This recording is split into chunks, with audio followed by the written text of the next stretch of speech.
We give thanks unto thee, O Elohim, for there is none like thee.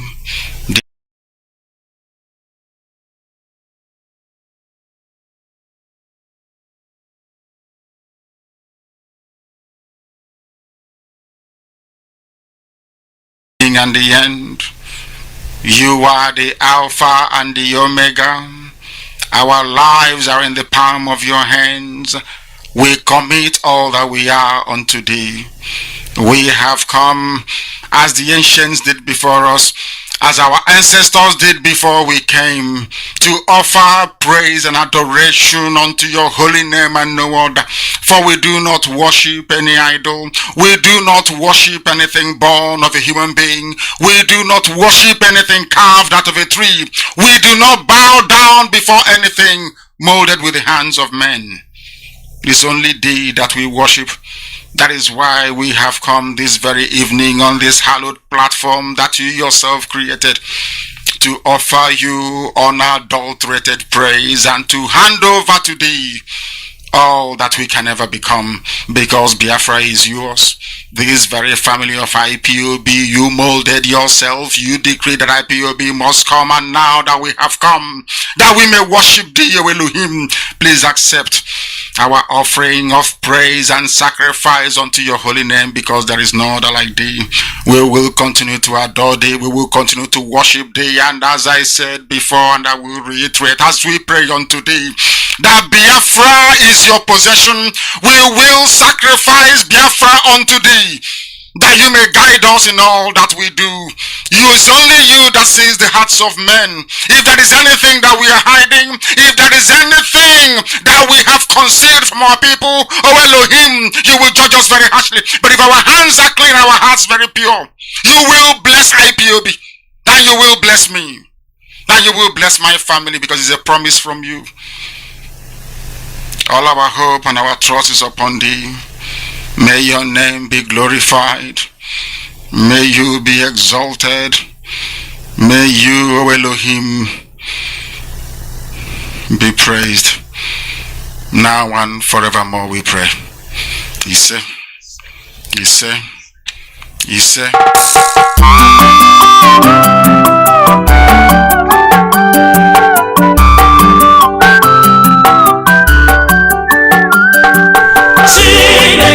Sigolo, only said those go, anywhere, Biafra, Olokono, Uchion, Gioni, Purachubu, what do they get? Sineka, Sigolo, only said those go, anywhere.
Radio station with more.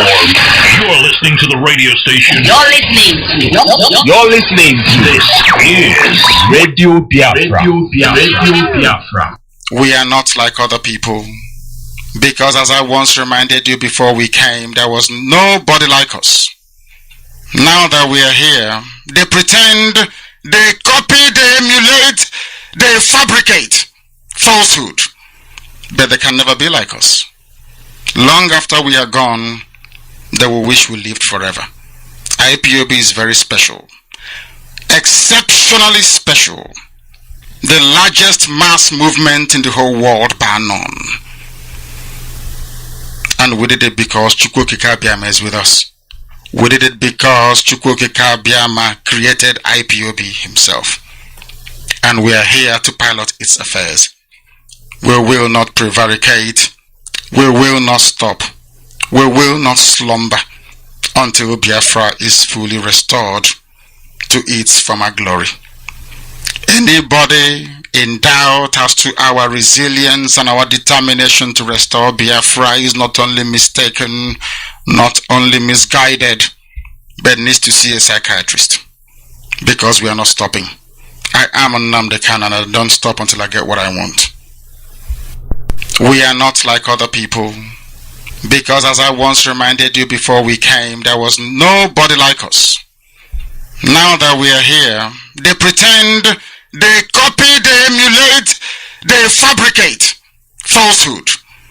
But they can never be like us. Never. Long after we are gone, they will wish we lived forever. Of course they will. They will wish that, and we know that. This is Radio Biafra USA too. I just allow that to repeat. Shabbat Shalom to each and every one of you. Today we are, today is Saturday, and therefore these are Sabbatarians. Today is the day they worship. And we will worship every day because every day is the day for the Lord.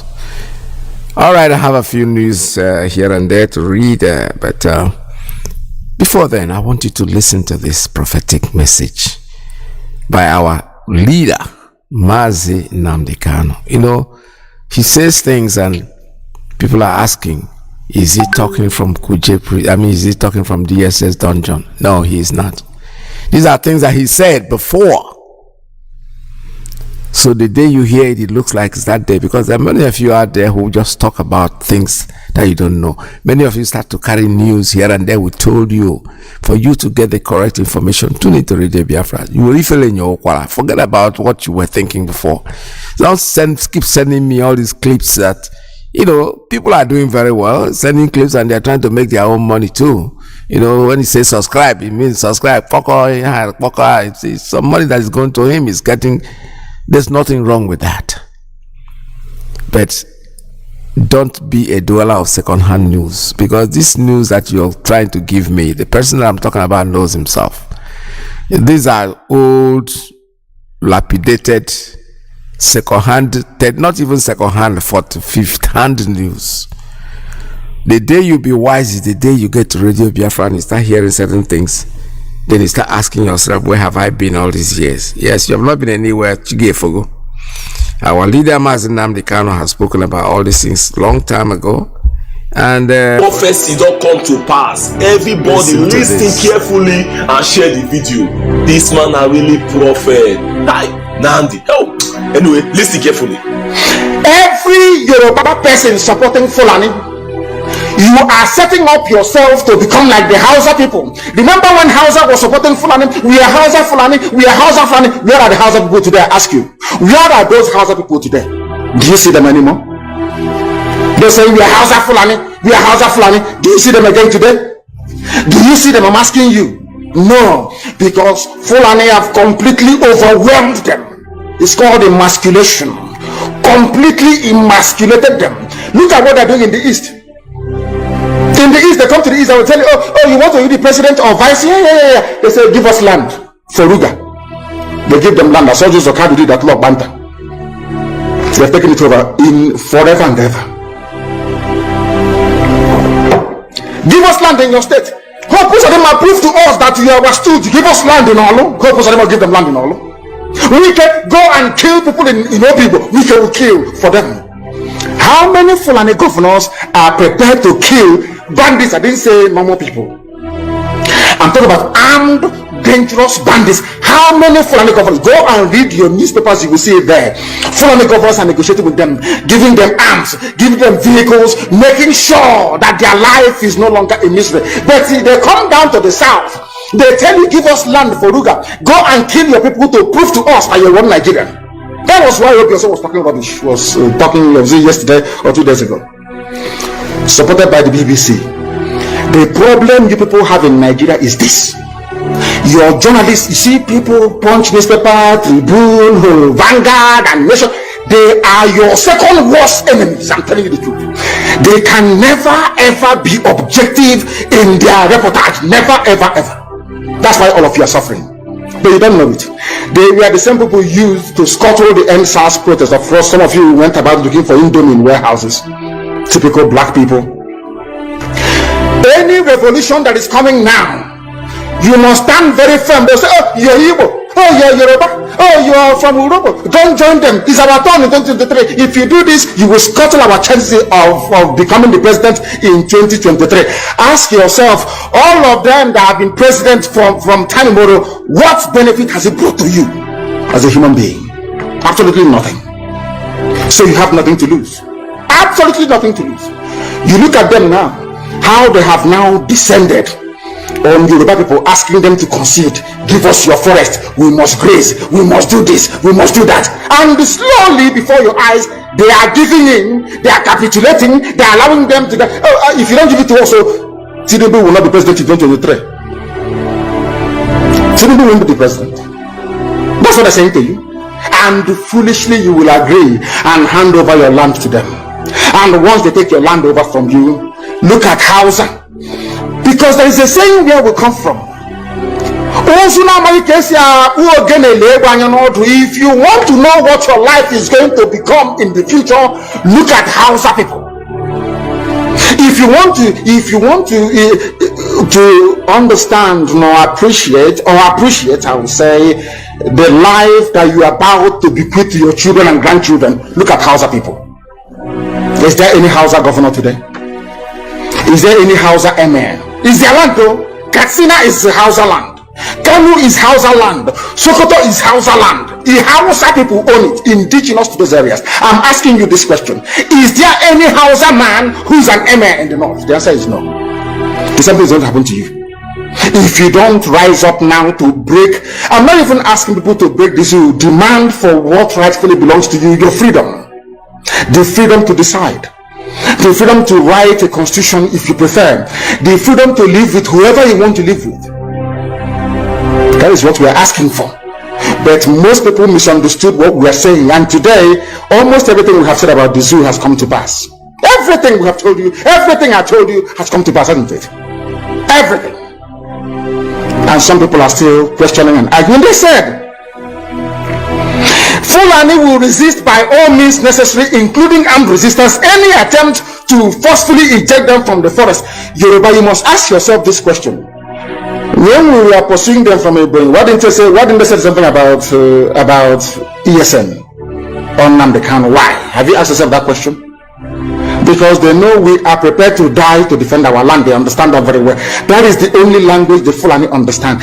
You cannot say to Fulani, oh, let us have a Fulani president, and after that all will be well. Never ever ever. They will continue to expand.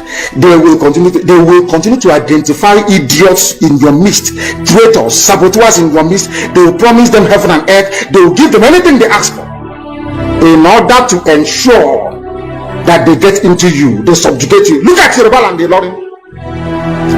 Yoruba, how did you lose a Ilorin? You lost a Ilorin because somebody thought or felt that by aligning himself with what he felt was a superior Fulani force, he can defeat his own people. Afonja, what happened? As a result of that miscalculation, the great Yoruba race lost a Ilorin to Fulani Caliphate. That is why in Ilorin you have an emir of Ilorin, not an Oba of Ilorin, answerable to Sokoto. That is where Lai Muhammad comes from. You can see them. Sokoto slaves in Yoruba land. When I say that, it's not religion. It has nothing to do with religion. It has everything to do with the mentality of a conquered people. Now they have left the Ilorin, having taken a Ilorin and taken it to Sokoto. They now want to come into Oyo. They want to come into Ondo. Once they take over all those places, it's over for the Yoruba race. Over for you. No, never again will anybody rise a man of honor or integrity in Yoruba land. Never ever. It will only be their stooge. Look at what's happening in the East. Only Fulani stooges can now emerge in the East. It took them very many years, nearly 50 years, to accomplish this very simple task of making sure that everybody, be it Ohaneze, be it Pandef, be it governor, anybody you're bringing out must come to the north to swear allegiance to the caliphate. All of them, ban all.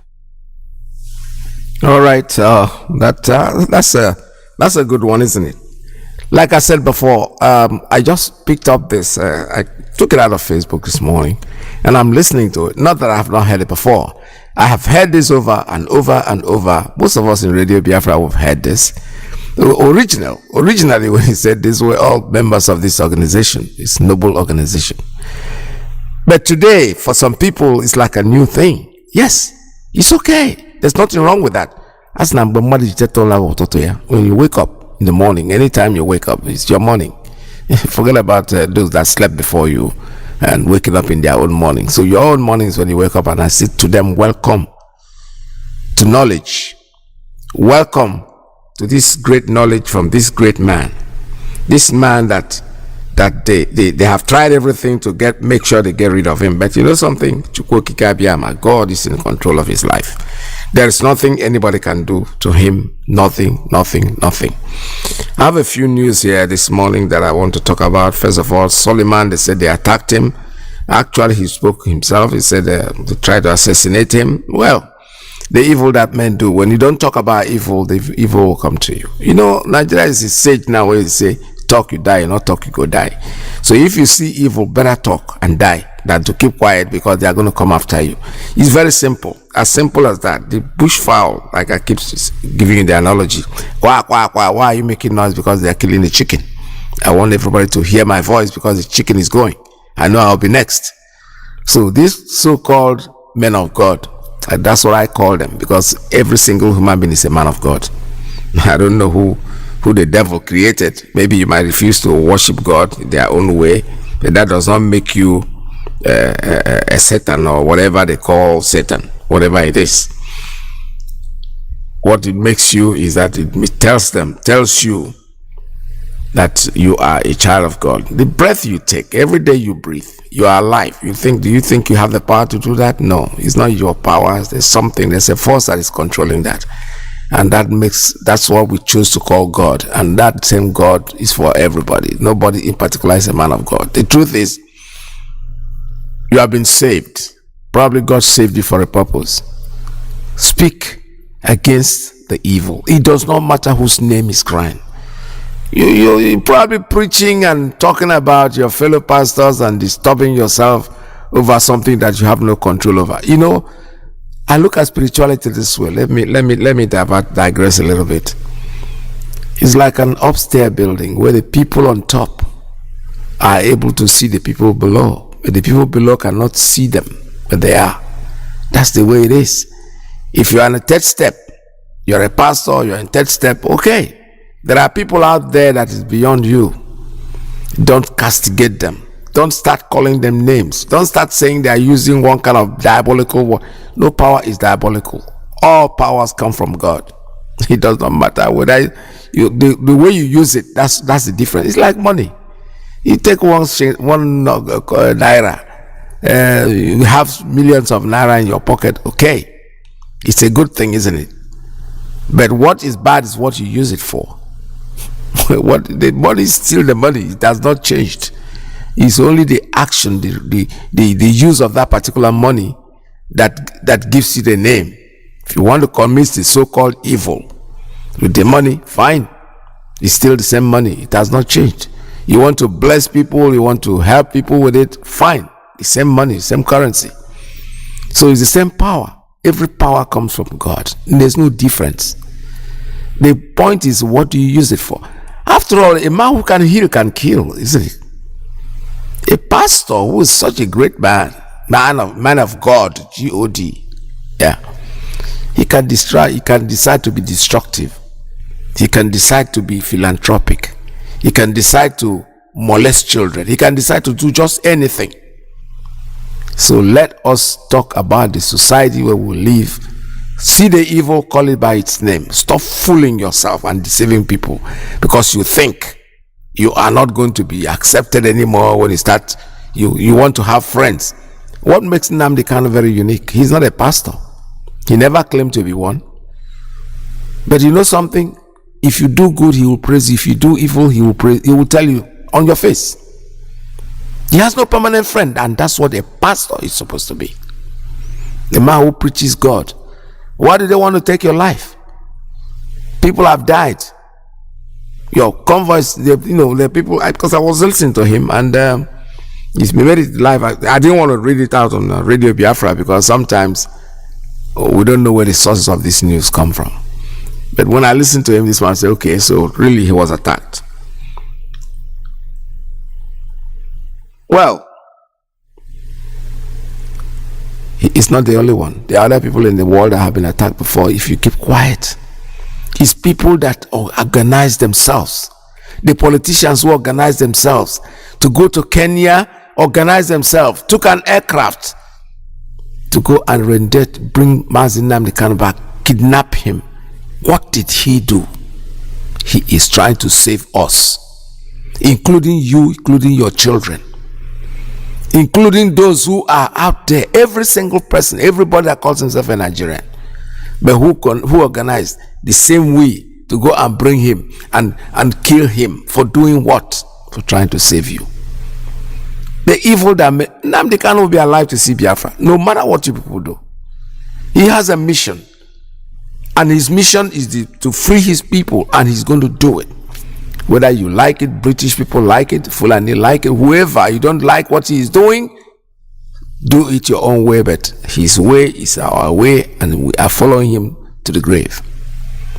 It is Biafra or Biafra. There's no alternative about it. All right, let me read this. It says, breaking news here, security alert. This was for yesterday, but it's still as pertinent today as possible. And when you call me today, those in that area want to know about what is going on in that area, because we need to alert our people about everything that happens. So let me read this news. It said, Nigerian government plans to sabotage importing of goods into Biafra land by attacking truck drivers in eastern region, as to hike prices in the southeast region, as they plan to wage war against the Biafran people. This is exactly what they did during the 1970 war. They blockaded us. Now, how do they want to do this? Now, they want to make sure that the roads that bring food is blockaded. Let me read it again. And all my callers this morning, this is the topic, this is what we're going to be talking about. I want us to know what is going on out there in regards to this news.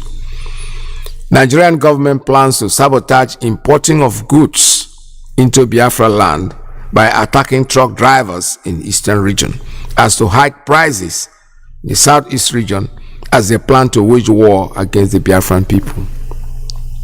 Almost all the major roads in many cities in Biafra land are locked down today, that was yesterday, because many truck drivers were attacked by suspected Fulani Nigerian security officers together with Ibubago and other armed mercenaries in Biafra land. I want you, when you call me this morning, to tell me, the line will be opening probably in the next 30 minutes for you to make your calls. I want you to tell me what is going on out there. Have the roads been reopened? Are the trucks moving now, or are they not moving?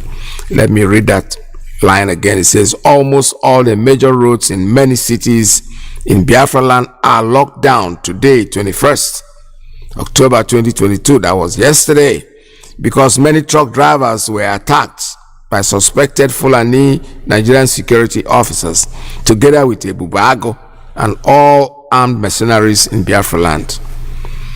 There were attacks against the truck drivers along Enugu Aba Iguacha Expressway. About 10 trailers were attacked and they were also used to block the highway. Enugu Onitsha Expressway near toll gate. About 8 to 10 trucks were used to block the road. Also in Obulo Afo, Enugu State, also blocked by trailer drivers.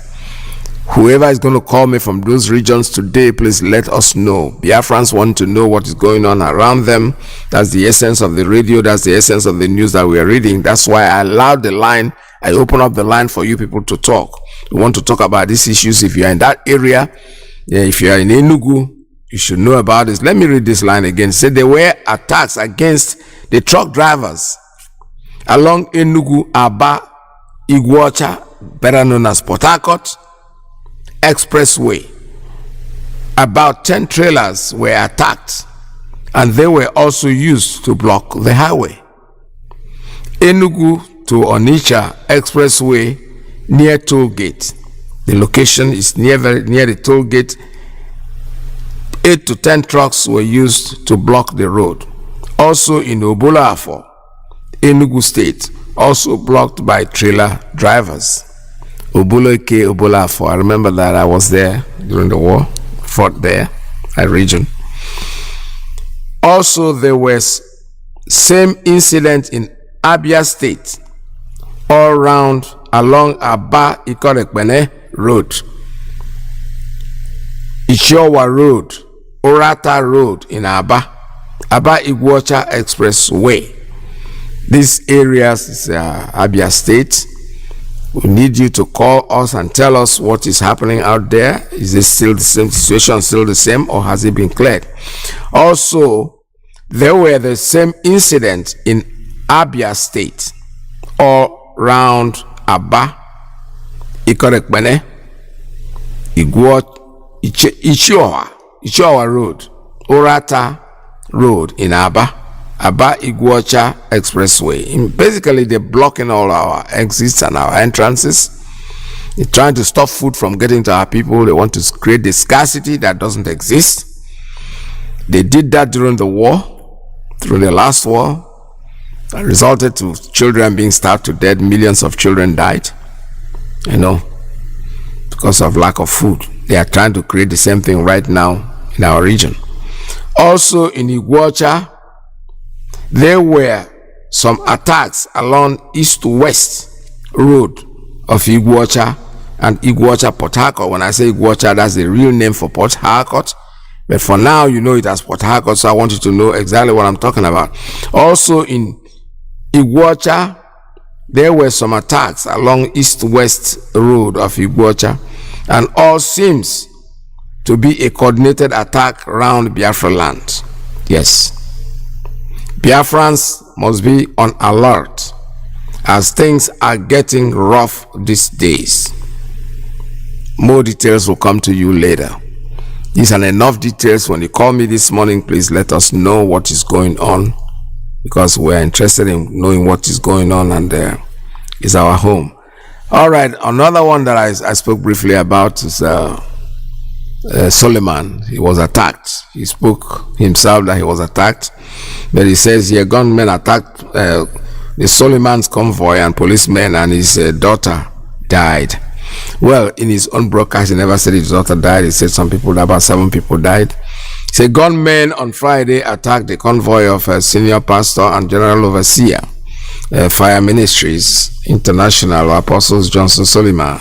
According to reports gathered, the clerics' convoy was ambushed by unknown gunmen on Waraka Road in Auchi, Edo State. It's happening everywhere. This is Edo State.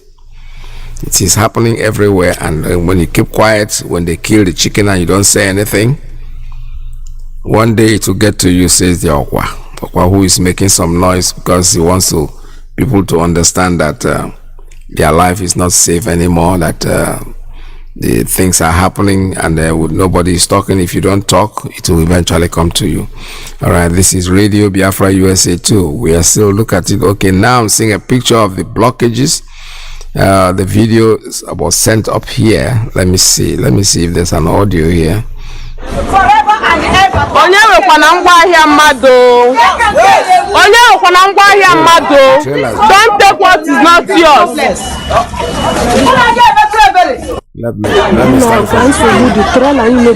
All the trailers have been blocked, the roads are all blocked.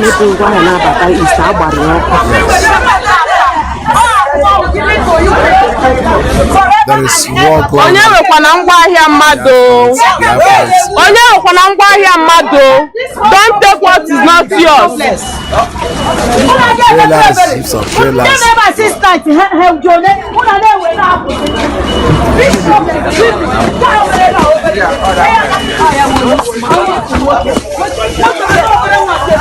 They set one of the trailers on fire, but unfortunately for them, it only burned the trailer head and never went to the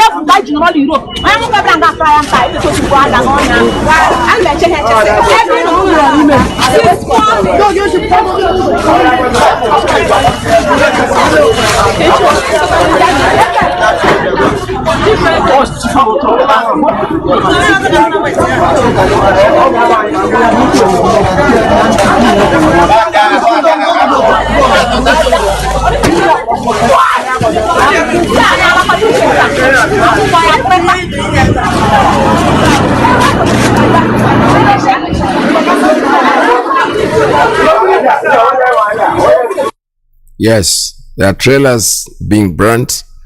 They're blocking our roads, trying to create starvation, because they've started the same thing that they did in the 60s, the 70s. They are doing exactly the same thing. Their history is trying to repeat itself. Biafrans, I want you all to wake up to reasonable and start thinking like proper people, because don't depend on the people that you call your leaders, because we don't have any. You are on your own.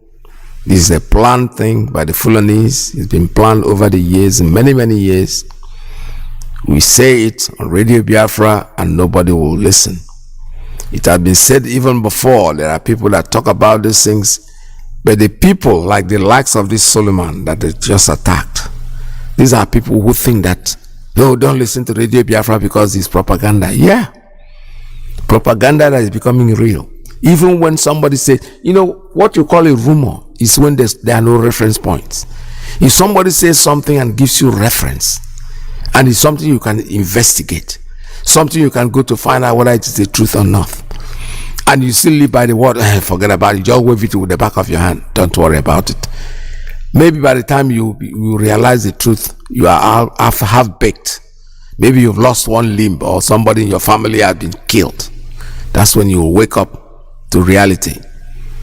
We are in a precarious position, and this thing has been planned for many years by the Fulanis.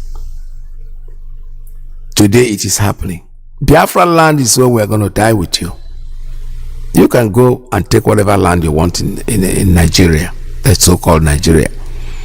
The Biafra land, we are not going to run. We cannot go anywhere. And don't forget, whatever you are doing, wherever you live, and you think you are doing something, you are fooling yourself, because we live in your backyard. We are amongst you. We are there. We don't need to travel to meet you. We know where to meet you. So just stop fooling yourself. The best thing for you is organize a referendum and let us decide. We don't have to live with you. You don't have to live with us. It's a question of decision. When we say Biafra, we are not saying that everybody that live in Lagos are doing their business in the north should all move to Biafra land. No. Create your own country, tax them, give them tax. If they want to live with you, they live with you. But Biafra is our home. That's where we're going to live. It's going to be a free place where we are going to live. We don't hate anybody. Our leader have told you that before. We don't hate anybody. What we're asking you to do is leave us alone. Leave me alone doesn't mean I hate you. No. Our ideologies are very different. I'm not thinking like you. Neither are you thinking like me. We have entirely different ideology. We're not the same people at all. We are humans. What makes us the same is that we have hands, but our thoughts, our ideology, our behavior is different. God never makes a mistake when he creates people and put them together, because they have. But the the wicked, the witches, Ndamus, the British, they are the ones that are creating this problem. In their own nation, they cannot really divide anybody. The Irish people are looking for their freedom. Nobody is trying to kill them. Britain themselves could not stay on EU. They voted out. So why would it, when it comes to Africa, you flex your muscles? Keep coming. This ideology has started. It will never end. And you know something? When our saying goes that a deaf fly always goes to the grave with the dead body. What you are doing it because you think you can't continue doing it. It's not going to, no. It will never be the same again. We are Biafrans. We are wising up. Our children, they are coming. We are having kids. We're not going to stop. They're passing the ideology to them. The knowledge is to them. They know. You say you're not going to teach history because you don't want them to know. No. We have history at home. I have my own history book. By talking to my child, by making him understand who he is or who she is, that's enough history. Because you're going to write a book and lie about the book. No. The British people, they have played this game for centuries and they will never stop until you eradicate them, until all of them will go to even their own country. People, we are going there. We are in your backyard. There will come a time you will not be able to speak in your own land. Just check it. Over hundreds of years will come. You will not be able to open up your mouth in your own home. Today, even in your own home, there are areas you cannot dress anyhow. In your own country, some people come out of their country because they don't like what is going on in their country. They come to your own country and they want to bring their own knowledge in their own country into yours. You don't have to dress in a particular way. You don't have to open your hair or open your chest or whatever. No. In your country, I'm not talking about their own country, because if they have their own country, they can make their rules whatever they want. But they bring it to your own country and they're doing it, and you think you're going to survive it for the next 50 years, 60 years. Most of us won't be here, but our growing children will eventually point at you. Nigeria that is struggling, the Fulanis. They say the Abuja this, Lagos that, they're dividing. We are everywhere. Don't start a war with us. Allow us to go our separate ways, because when you push us, anywhere we take becomes our own. If you push us into war, you think when we come to Abuja and take part of Abuja, you're going to tell us to leave it later. No. Go check up. Ask the people in Israel. Jerusalem. What happened? It was their land. It wasn't given to them when they declared their state. The idiots went to fight them. They went there, they fought them, they took that place, and today it is their home. You can't do anything about it. That's the same thing. History is trying to repeat itself. Keep on bothering us. We want referendum. We want you to let us go. Just let us go. Take your land. We want that small eastern region, that small tiny place that God gave us, to live there in peace with ourselves. You don't want us to do that. You are coming. You want to live in our bushes. You want to take our bushes. You want to bring your cow to come and destroy our crops and destroy whatever food. Well, you can do what you like, but let me tell you something. Don't force us into war, because this time is going to be very different. It's not going to be the same thing before. You know something? I told you I was a teenager during the war and I saw them come back. I never lived in the north. My father lived there. We never went with him.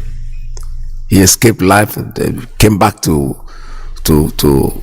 Aba, actually through Port Harcourt, with no shoes on, with just the slippers, different colored slippers. These are slippers that he picked up from dead bodies in the train, the last train that came in. He was there. I never went there. I never liked the place. I went there as a musician to perform, but my goodness, I went to a place called Yola and they were all flies. You see people eating with flies. You know, for them, fly is nothing. And you're looking at their back, it's all flies. And then your own back is full of flies too. Because you don't see your back, you're seeing somebody else's back. The heat there was like excruciating heat. I'm talking about when you see the air conditioner is struggling to survive. The air conditioner is struggling. And our people were already there, buying and selling. The people that came out of the war, they went over there, they're still buying and selling. Leave us alone. Take your land. If we want to live with you, give us the conditions under which to live with you, because it is your land. But if you want to push us to war like before, it is not going to be business as usual. Anywhere if you push us into war and we get a place, it's because our home. We might have Biafra in the middle of Sokoto, Biafra land. Oh yes. So you be careful. Be careful what you ask for. Don't try to push us, for God's sake. The Fulanization thing has failed. It will fail and it will never succeed. It might succeed in the zoo, but in Biafra land, no, forget it. You can get all the stooges you want. You can get all the Hopus or Demas that you want. You can get all these people, because that is your game. That's how you play the game. My tiny little book, I keep remembering the farmer and the camel. Go read that book. That's the Fulani man's story. A little book, tiny little pictorial book that I saw even when I couldn't read. I love the story because my elder sister will tell me the story. She will read the book and tell me what the story is about. Go Google it. The farmer and the camel. It's there in Google. Such an old little book that tells you the story of the Fulani man. They come in and the British, I don't know if they are the ones that taught the British or that the British taught them. I don't know who gave them the idea. That you go into a family, you become their friend, learn their language. Then before you know it, you have children, because they are entitled to marry 4, 5, 6 wives. So probably in 10 years, they're going to start developing a little family, and the children will not speak the Fula anymore. They start speaking your own language, but the DNA runs that blood. And what are they trying to do? They're trying to take over your home. They're not coming to live with you. No. Over the years, they'll keep burning, and then they'll start telling you your traditional rulers. They join the meeting. They will sit down in the meeting with you, and while you're talking about issues that concern you and your family, they'll be part of it. Before you know it, one of them has become a council chairman or something like that. He's still a Fulani man. He speaks the Igbo language fluently. Speaks your language more than you. He was the proverbs and everything, he knows it. Traditional, because he grew up there. But don't forget that he knows that he's not one of you. Over the years, they'll start having children, and they'll start growing and growing and growing and growing. Before you know it, they'll push out the original owners of the land. That's what they did to the Hausa people. They came there, they are scholar that came, your traditional rulers, they don't know the Quran. We're going to teach them a better way to be better Mohammedans and things like that. And before you know it, the Hausa people helped them to eliminate their own leaders, and they took over the Hausa land. It will now become Hausa Fulani. There's no Hausa Fulani. It's Hausa and Fulani. Today, that thing, because now they feel they have gained power. They now have grounds. They can now take over. So now it is Fulani. Nobody's hearing Hausa Fulani. Go to the north. No Hausa man has ever been governor in the north. It's all Fulani. Today, in the southeast region, there are Fulanis there. Hopus of Dema is working for them. Say Fulani. Yes, on Iyke, why did he kill his own brother and deny he's not an Igbo man? Because he's working for Fulani. Today they are showing him pepper. I was expecting him to be the president of the zoo. These people are when you look at stupidity and wisdom, if you're drawing a cycle and the cycle starts from stupidity, is going maybe clockwise around, when you get to where wisdom is, you discover that there's a very little gap between the wisdom and foolishness. One slight mistake, boom, you become very foolish. All of them are foolish. They tell you go and kill your brothers, you go kill them because you want to be president. And the funny thing is that how many states do we have in the eastern region? Each and every one of them are hoping to become the president of the zoo. Each and every one of them. They promise you're going to be president, the other one president. How many presidents are you going to have? Because you are so hungry for power and so foolish. your wisdom diminishes. You are no go and kill your brother. You go and kill because you want to be president. Today, where are you? These people will go. You see the Fulanis, they will leave. Whether they like it or not, we are not going to we are not going to have peace with us. It's better for them to go wherever but you and your ancestors, there will come a time, most of you, your ancestors will change their names because nobody will want to. Go and ask the people in Anambra if there's anybody called Ifajona today. But it's a family. Ifajona came out of a family, it's a name. But today, nobody will born. You just like Satan. Who has a child and calls him Satan? No, or Lucifer. I'm telling you, go to the Bible. Even the thing that happened in primitive days, there was somebody. What's his name? Zacchaeus or something like that. Who calls his? Those names are names that are people have said that this is the person that betrayed the Master Jesus. So nobody wants to call his child that name. The same thing will happen in Biafra land. There are names that are good. Uzodimma, just watch. A couple of years now, nobody will come out and say, I'm Hope Uzodimma, brother. Oh, God forbid. They will start changing those names because those names will calling your child or your brother or your sibling or anybody that name is like you're committing a sacrilege. So somebody will be ashamed to say, my name is Uzodimma. My last name is Uzodimma.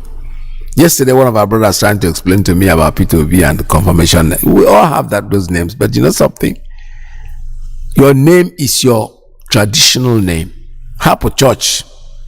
The church brought a name by condemning your own name and giving you their own name. Peter, you don't know who Peter is if you got in a Bible. But Chukwuemeka is your language. You understand what it means. Chukwuemeka. God has done well. Thank God. That is your language. But when I throw away that Chukwuemeka and take Peter, because Peter is what? Onyewu Peter. You're not even sure if the spelling is the spelling I use. Then to make matter worse, you add it Gregory. Peter Gregory. It's not a confirmation. I have a confirmation name to, God forbid. I don't even want to pronounce it. I don't want to even talk about it because it didn't make any sense. So if you do not know what makes you, somebody was an argument on Facebook. Somebody said, how can you force somebody to become an Igbo man? Nobody is forcing anybody to be anything. Your name tells us who you are. If you only say you are Peter Gregory, it doesn't tell any story. But when you say you are Chukwuemeka, we know we immediately point where you come from. Olufemi, we know where you come from. When you look at it critically, it is not something that is very how would I put it?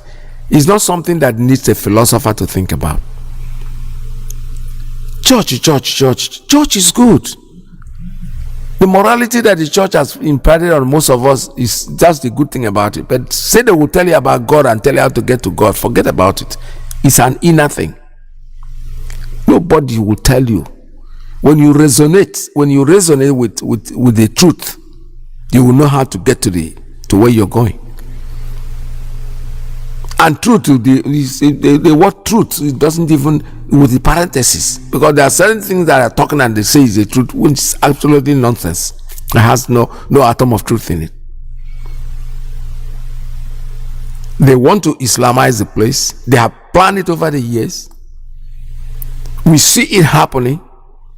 What else are you waiting for? And somebody out there who calls himself a man of God will say, hey, it can never happen in this place. What do you mean it can't happen in this place? It is happening and you're seeing it. You have reference points to look at. You have a constitution that is running, and you go to that constitution, you discover that from the word go, that plan of Islamization is moving gradually, step by step. Why are you in denial? Why are you denying after listening to people like Bosso, who has made it very, very clear and told you where to make your reference point, to go down there and check what he has said and find out if he's telling the truth? If he's telling you the truth, then you will know. And you have access to the internet right here. I will just invite you, please go online straight away and go to wikipedia.org, Wikipedia, and type into the search engine Abuja Declaration 1989. And this information will come up. Islam in Africa held a conference in Abuja in 1989. At the end of it, they issued a declaration, and it goes to eradicate in all its forms and ramifications all non-Muslim religions in member nations. Such religions shall include Christianity. Now please note that word. To eradicate in all its forms and ramifications. Now Nigeria is a member nation. All non-Muslim religions, such religions shall include Christianity. The word Christianity in the communique was underlined.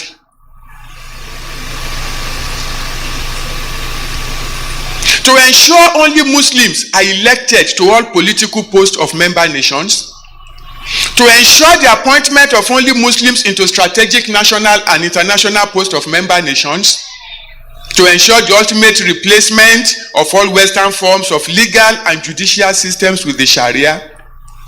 Then to make sure that this strategy works, because it's going to require money. Babangida, as the self-appointed president of Nigeria, put his hand into the treasury of Nigeria, took $21 billion out and gave it to OIC, to the Islamic Development Fund of OIC, and said, take this money for the total, I'm quoting, for the total Islamization of Nigeria in particular and Africa in general. Yes, this is true. These are reference points. Go out there and reference it. That is why we want Biafra, and we are not going to stop. There is nothing that anybody does. There's nothing that in the end Biafra will come. Whether they like it or they don't like it, they can be going to all the Supreme Courts that they have in the land, but they are wasting their time because today that one of the co-hosts here is our brother Dele, a man that I cherish and I appreciate very much, and also the very excellent work that Mazi is doing. And we are not going to stop. I want the world to understand me very clearly. We are not going to stop. It doesn't matter what it takes. It doesn't matter how many lives they extinguish. It doesn't matter the genocidal tendencies they bring with them into our land. We are not going to stop. Absolutely. Everybody listening, everybody watching, everybody remotely interested in justice and peace must understand this. Our destination is freedom, and that very place we're heading to is Biafra. And nobody, no soul on this earth can stop us. Instead of Biafra not to come, we all perish. I want our adversaries, our enemies to understand this very, very clearly. We are not going to retreat, not one iota, not 1 inch, because Biafra must come. Yes. Because the hatred has continued to this very day. As I'm speaking and addressing all of you right now, they are still arresting extrajudicially murdering people in our land, people who are alien to our culture, our way of life, our tradition. They are in our land directing their people to slaughter, to kill without mercy. Unfortunately, those we regard as political leaders have connived with these people to ensure the decimation of their own population. That is the type of nonsense we can no longer condone. As you all know, there is no significant Fulani presence in our land because our fathers taught us how to fight. And we are doing so today without apologies to any idiot. We're not going to apologize because we have been apologizing for nearly 50 years. That's right. And we have not gotten anywhere in terms of our collective advancement and development in the damnable zoological republic called Nigeria. That is why we must continue what we're doing. And that is why anybody who is remotely interested in the affairs of our people must understand this. That we are determined. Doubly determined. 50 years, or should I say 54 years, is a very long time, and 51 years since the end of the war. But now that we have come, or should I say now that God Almighty in heaven has determined that we should come, we are not going to relent. We are not going to do anything whatsoever to jeopardize the sanctity and the holiness of this very mission. We love our people. We love every ethnic nationality that makes up Nigeria as it is presently constituted. We have no hatred towards anybody. We love peace. We love life. We love the progress of other people. But we are in a country where people hate us for no reason, where people despise us for no reason, and we can no longer go on apologizing. And Nigeria as a state, the entire Africa as a continent must acknowledge. The same way they acknowledge the genocide in Rwanda, they must rise up to acknowledge the genocide in Biafra land, or else there will be no peace nor development in the whole of Africa. And I'm not saying it apologetically. I am stating a fact that ought to be forcefully demanded for. And Biafra itself must be restored for those who have come before us. For their Radio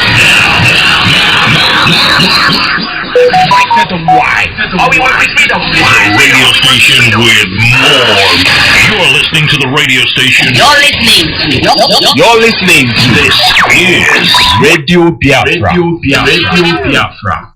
We are not like other people, because as I once reminded you before we came, there was nobody like us.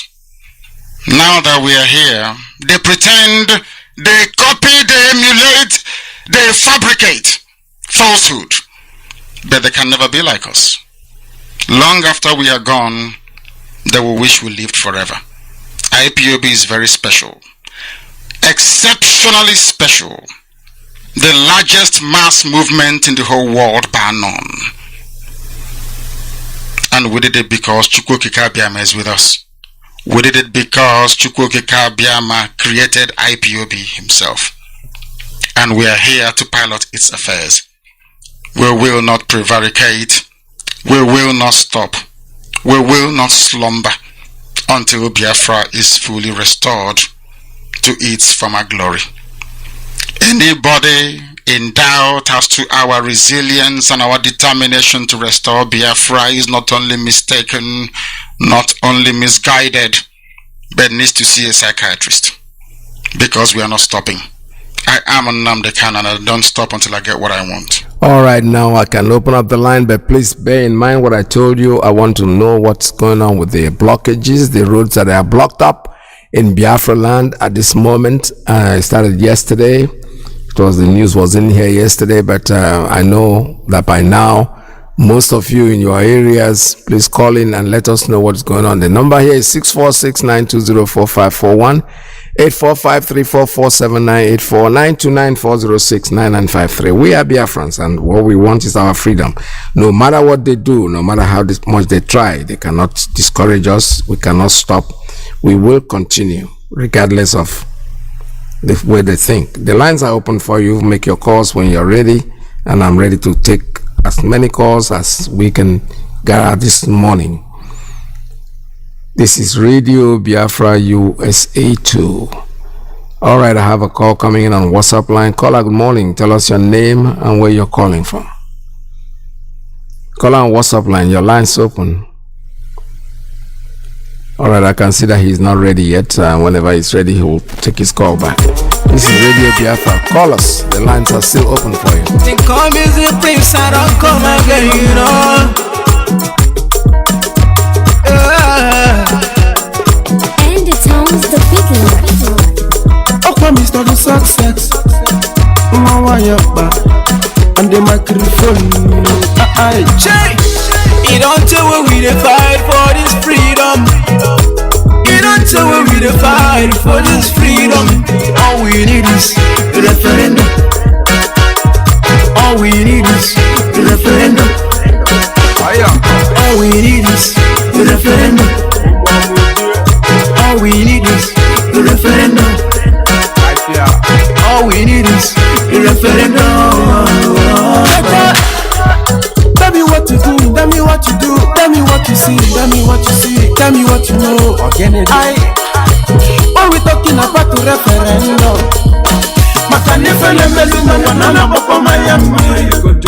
oh, you see, I have to go for long. We just become a slave, oh, for love. Back in the days, you know.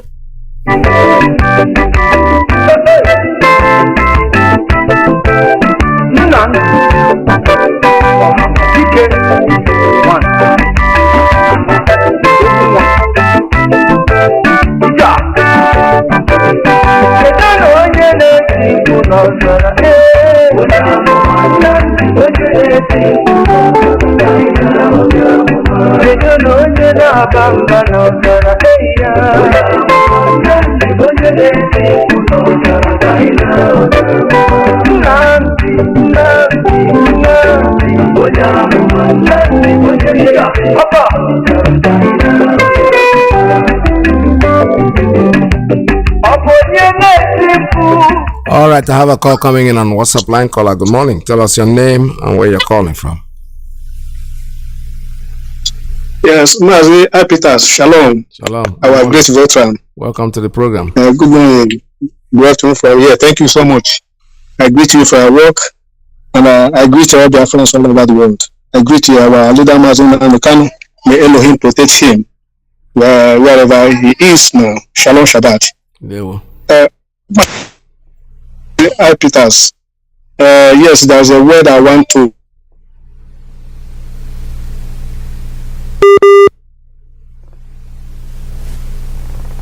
Hello, sir? Yeah, go ahead. Your line was being interrupted. Go ahead, sir. It looks like somebody's trying to get into your phone, so it's interrupting your broadcast. Go ahead. The line is still open. Okay. Are you hearing me now?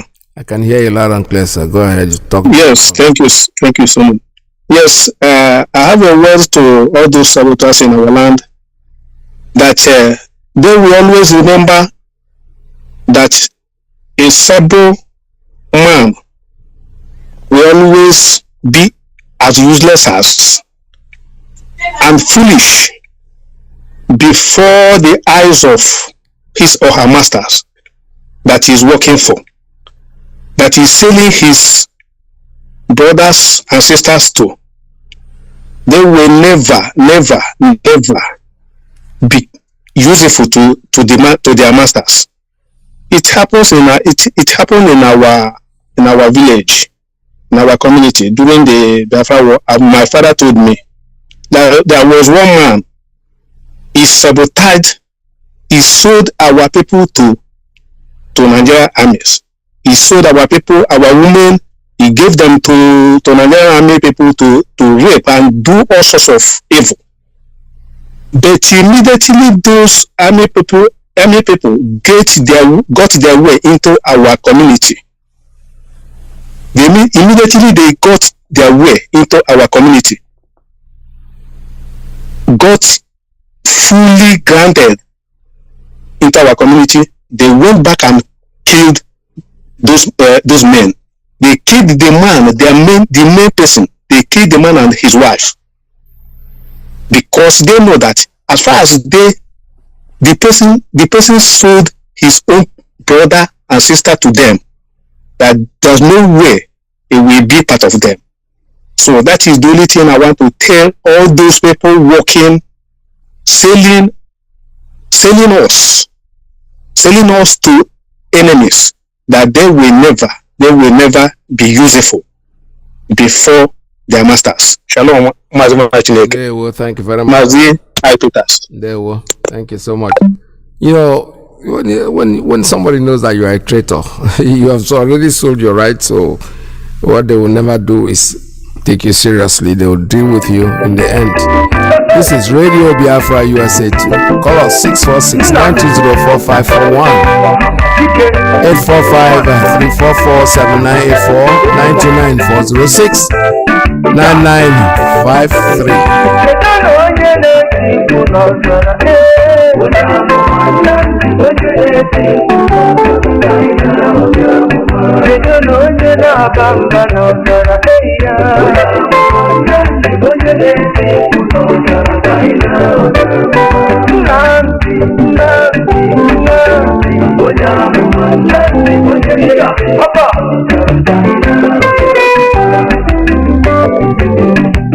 Up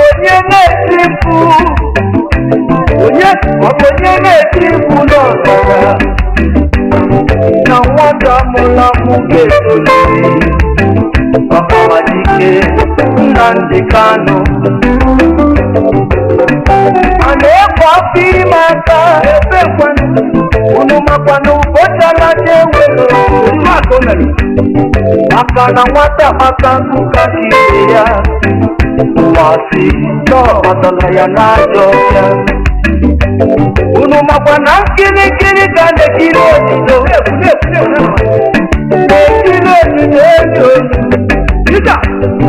Ukirikiri kana mungose Yoruba anaraje Lekwanu onyamuma Rapu kwanu onyamuma Onyamu kenesi kunotara Nani onyamuma Onyamu onyenesi unotara Naina Anya onyenesi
we must go.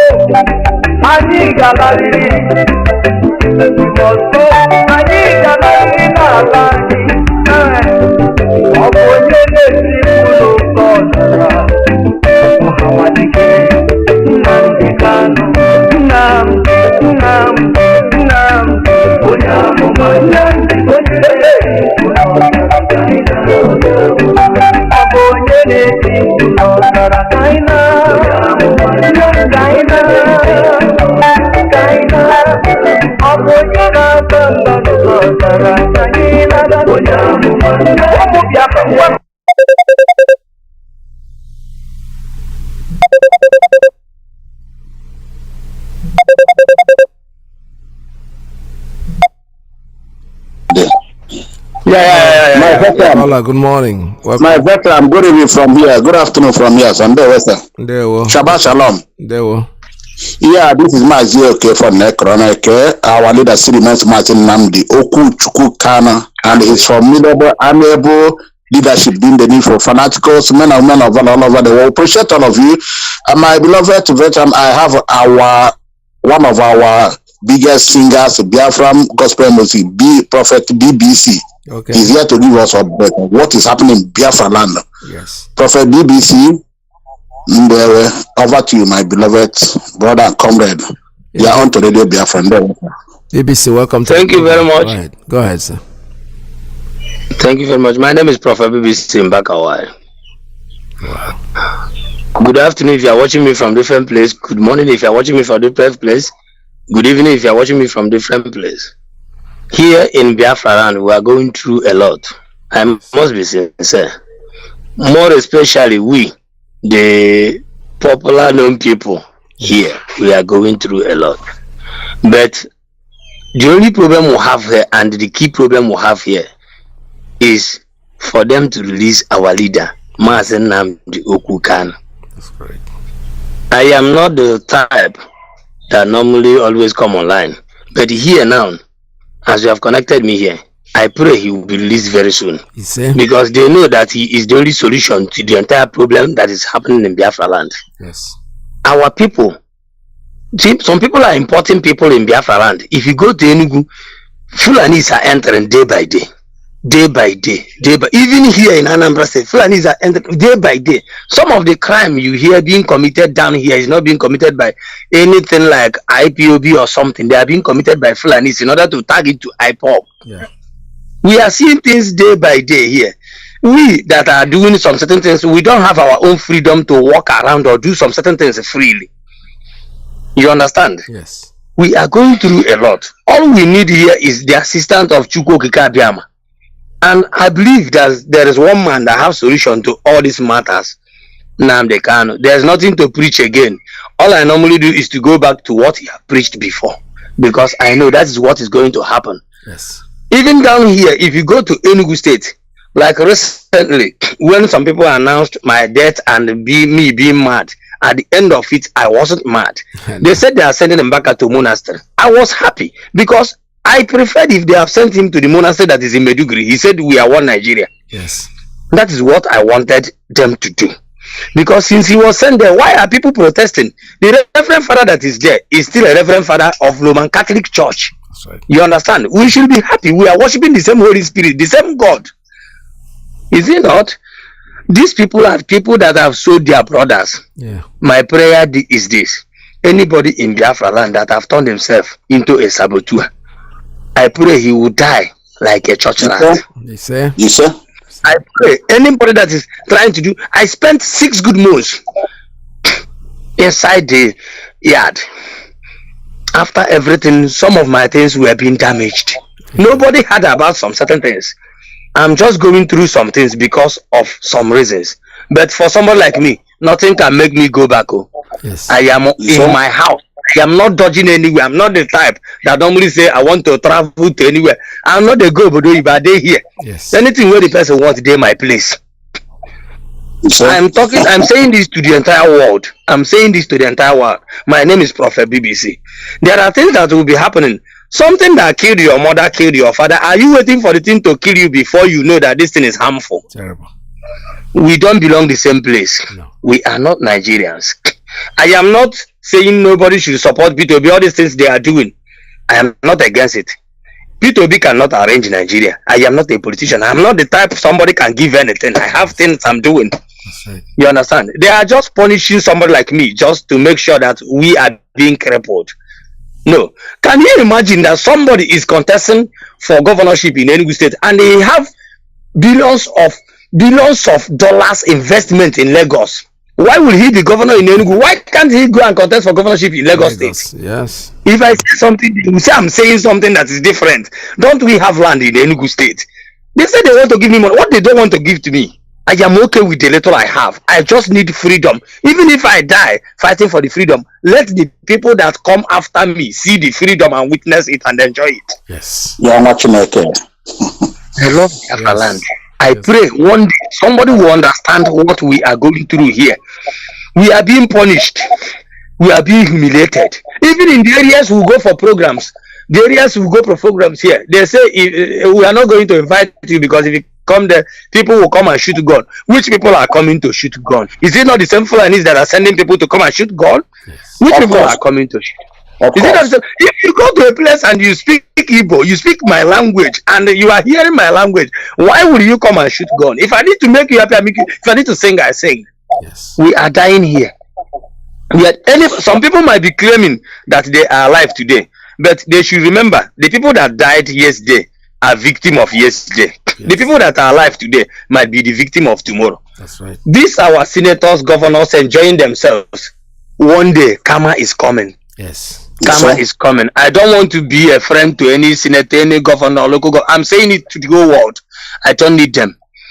I need anybody that is a family member. I need the person as a friend. Yes. I am not the type that can be bribed. I pray any day I want to collect bribe. If I want to collect it tomorrow, let me die today. Then I pray that anybody that they have been using to maybe monitor where we go or whatever we do here, because we are not free here. I must tell you the truth. Yes. Of course, we are not free here. We are not free here. I'm not dodging my house. They know where I live. They know where I stay. But if they are coming, I have something. I know they like that too. I know they like that. Yeah, I cannot say it. Yeah, BBC, but we know what BBC, Biafra, not Igbo, BBC, Prophet BBC, our singer. We know what you are going to, all of you, both M. Josh, Abalanze, Akaja, all of you, Sample Matter, we know what all of you are going to. And I thank God, in that our group, we know what our veteran is doing. I think last week it was M. Josh that he brought. Yes. Anytime you bring, yeah, he's in the group too.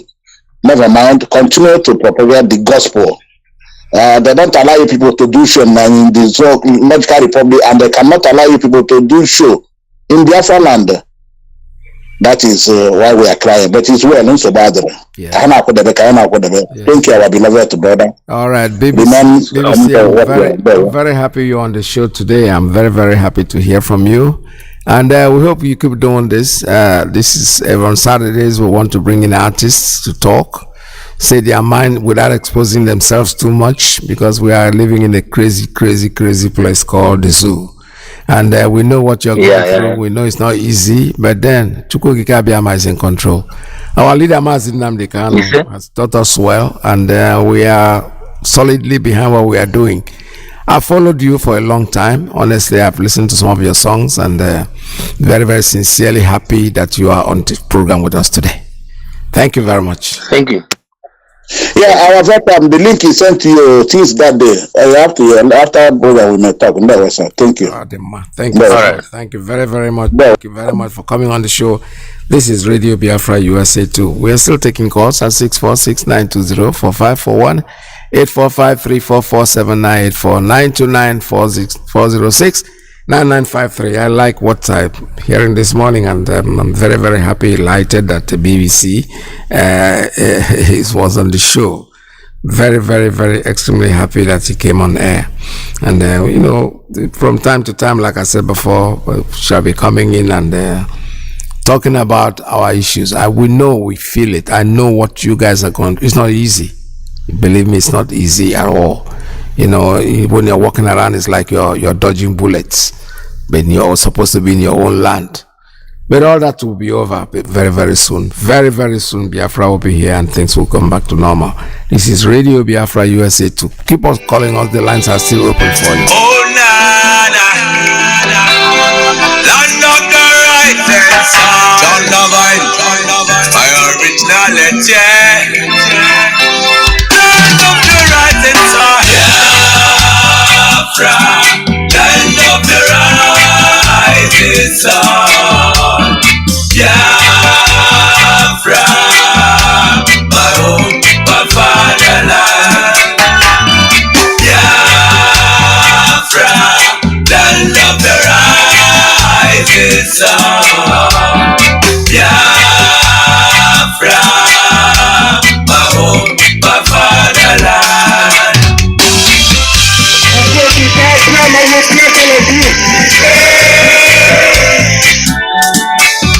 We are children of the Most High, called by the name of God, the Creator. All right, I have a call coming in. Caller, good morning. Tell us your name and where you're calling from. Caller on Principal Officer's line. Good morning, Mazi Iyke. Welcome to the program. Thank you. It's good speaking from Italy, Roma. Thank you, sir. Please, I thank you and good morning, all Biafrans, the lovers of freedom. Please, I want to make an announcement for our meeting in Roma. We used to have meeting every second Sunday of the month. And we are having the meeting in Termini, near African shop. We used to have the meeting by 1 o'clock in the afternoon. So if you are coming, if you are missing, please call this number 351 11 3304. Second one 351 01 25 761. The third one 351 0234 Thank you. And if you are coming, please, our people should wake up this time. And the situation now is not what we are telling everybody again. Everybody is seeing it, is surfacing in our face. This is why our people always cry. In every man in Igbo land, if you don't born a male child, you'll be crying how to do things. This is the situation that require and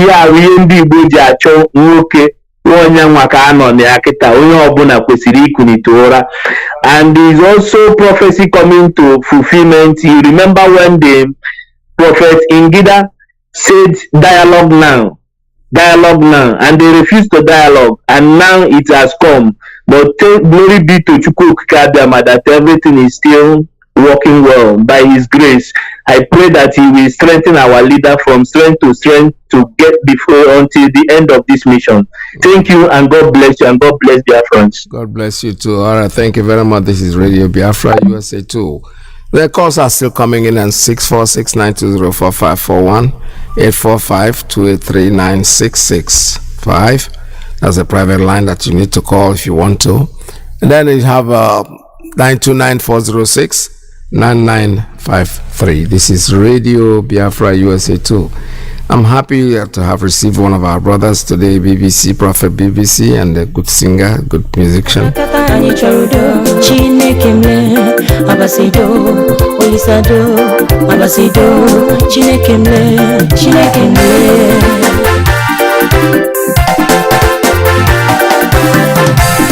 Ụmụnne m ndị Igbo, ndị South East na ndị South South, aha m bụ BBC, abụ m nwafọ ọgwụ nke dị n'Enugu steeti. Oh boy, I didn't want that music interrupted. All right, the music was interrupted because the guy was calling me on private line. Please don't call me on private line at this time. Call me on any other line. Go to the private line. Go to 646-920-4541. Go to 845-344-7984. Go to 929-406-9953. That's the only lines that I'm going to be taking calls at in the next few minutes. So allow this our music to play. It's BBC. Nke dị n'Enugu steeti. Mụ na Fada Mbaka bụ fuloku gọọmenti ka isi.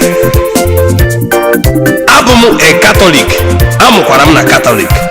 Aka m bụkwa a Catholic mata. Mana ana m achọ itinye ọnụ na mmiri ozuzo a nke Fada Mbaka dọrọ. Mmiri ozuzo a na-achị izo, ọ ga-amakwanụ nama makwa onye na-achị nama. Ozi m dị ụzọ na-abụ. Mana aga m ebido nke mbụ na-asị Mbaka why? Gịnị metere ihe dị otu asị mee? Nke abụọ na-ekwu gbasara ndị ụka wayo. Tupu m ekwuwe, ọ ga-aka m mma ịkọwatụ maka Reverend Fada Mbaka bụ onye nke a mụrụ n'Ituku nke dị na Ọgwụrokwu gọọmenti n'Enugu steeti. Ama m onye ọwa ọfụma maka na ọ bịara seminary work, apostolic work na my village mgbe m dị n'ụmụazị. Onye a na-ekwu maka ya bụ onye nnatara uli n'aka ya, mana ọtụtụ mgbe mgbe ndị ozi Chineke na-agagakata n'ụzọ ha kwesịrị ịga, ọ dị ka ha na-apụ n'ụzọ nke edebere ha ka ha gawa. Aga m atụnye ọnụ na ya bụ mana tupu m eme nke a gị bụ why I don't want to take calls on this line. Let me see. This person keeps calling on this line. Please call on 646-920-4541. 845-344-7984, 929-406-9953. If you keep on calling this number, I'll not be able to take your call. Don't call me on 845-283-9665. No. 646-920-4541, 845-344-7984, 929-406-9953. Those are the lines where I will take calls at this time. And if you keep calling me on the other line, give onye Catholic ibem, ma ọ bụ onye pastor, ma ọ bụ a bishop, nke ọ bụla ewu ogbochi gị okwu a amaghị m ka ị ga-esi ghọta ya, mana ọ ga-amasị m tupu ị ghọta ya ma ọ kwuo maka ya kwutọọ ekwutọọ, gee ntị ọfụma ka ịnụ ihe m na-ekwu maka ya. Ofu ihe m matara ebe ndị Igbo nọ bụ na ndị Igbo bụ obodo na-achọ udo mgbe dum, ma ọ bụla dị mgbe a na-akpagbu anyị akpagbu, anyị na-achọ udo. Aga m ebido na nke mbụ, nke na-asị Mbaka why. Tupu m ebido ya bụ meseji, ọ ga-amasị m ka onye ọbụla nọ ebe a rurata ala ka anyị kpere nna anyị nakwa nwanne anyị nwoke bụ Mbaka ekpere ka Chineke napụta ya n'aka ndị Muslim. Ndị Igbo ibe m, ehetiro m Muslim, ehetiọkwanụ m Mbaka, achọkwanụ m ka unu hetie ndị Muslim, adị m agwakwanụ unu ka unu hetie Mbaka, kama na ana m ekwu ihe m fụrụ maka na ya bụ mmiri ozuzo ọ nọkwa n'ụzọ. Ka m bido n'ajụjụ. Mbaka, i kwuru na 2002 si na ọ bụrụ na Chimaroke chie Enugu steeti ọzọ na ị ga-eyipụ uwe dịka Reverend Fada. Nwanne m nwoke nakwa onye ndu Chimaroke mechakwa chikwa Enugu steeti ọzọ. Mbaka, iyipụghị uwe mgbe ọ rigoro, ikwuru si na ọ bụrụ na Chimaroke anwụghị n'oche ahụ, si mata na gị bụ Mbaka abụghị onye ozi Chineke. Ọ bụ ihe dị otu a bụ ihe butere mgbe ndị mmadụ nụrụ ozi a iziri, ụfọdụ chọọ isi na adoration ground wee gbapụ, ma ndị na-abata abata ma ndị na-apụ apụ, ewee zọgbuo mmadụ 14. Ọ bụrụ na ị ga-echeta mgbe ihe dị otu a mere na adoration ground, emechara Chimaroke anwụghị na ya bụ seat, kama ọ rituru contest kwa sineti ma win kwa sineti, bidokwa chiba mụ na gị bụ Mbaka ma taa na awa senatorial zone. Dịka ịmakwa, gịnị metere na Chimaroke abụzikwa onye anyị nụrụ maka ya n'ọnụ gị ọzọ? Ka o setụrụgo gị Mbaka? Ka ọ pụta na mmụọ nsọ ziri gị ozi ịghọtaghị ihe o ziri gị? Ọ bụghị ikwuju onye ozi Chineke, kama na achọrọ m ka ịsa m ajụjụ ndị a. Ọ bụrụ na ịsa m ya na pepa, ọ ga-adị m mma. Ọ bụkwa na ịsa m ya na meseji, aga m ewere ya. Enwee ihe m ghọtara n'ime ya ma ọ bụ ihe m mụtara, aga m ekwukwa. Mbaka why?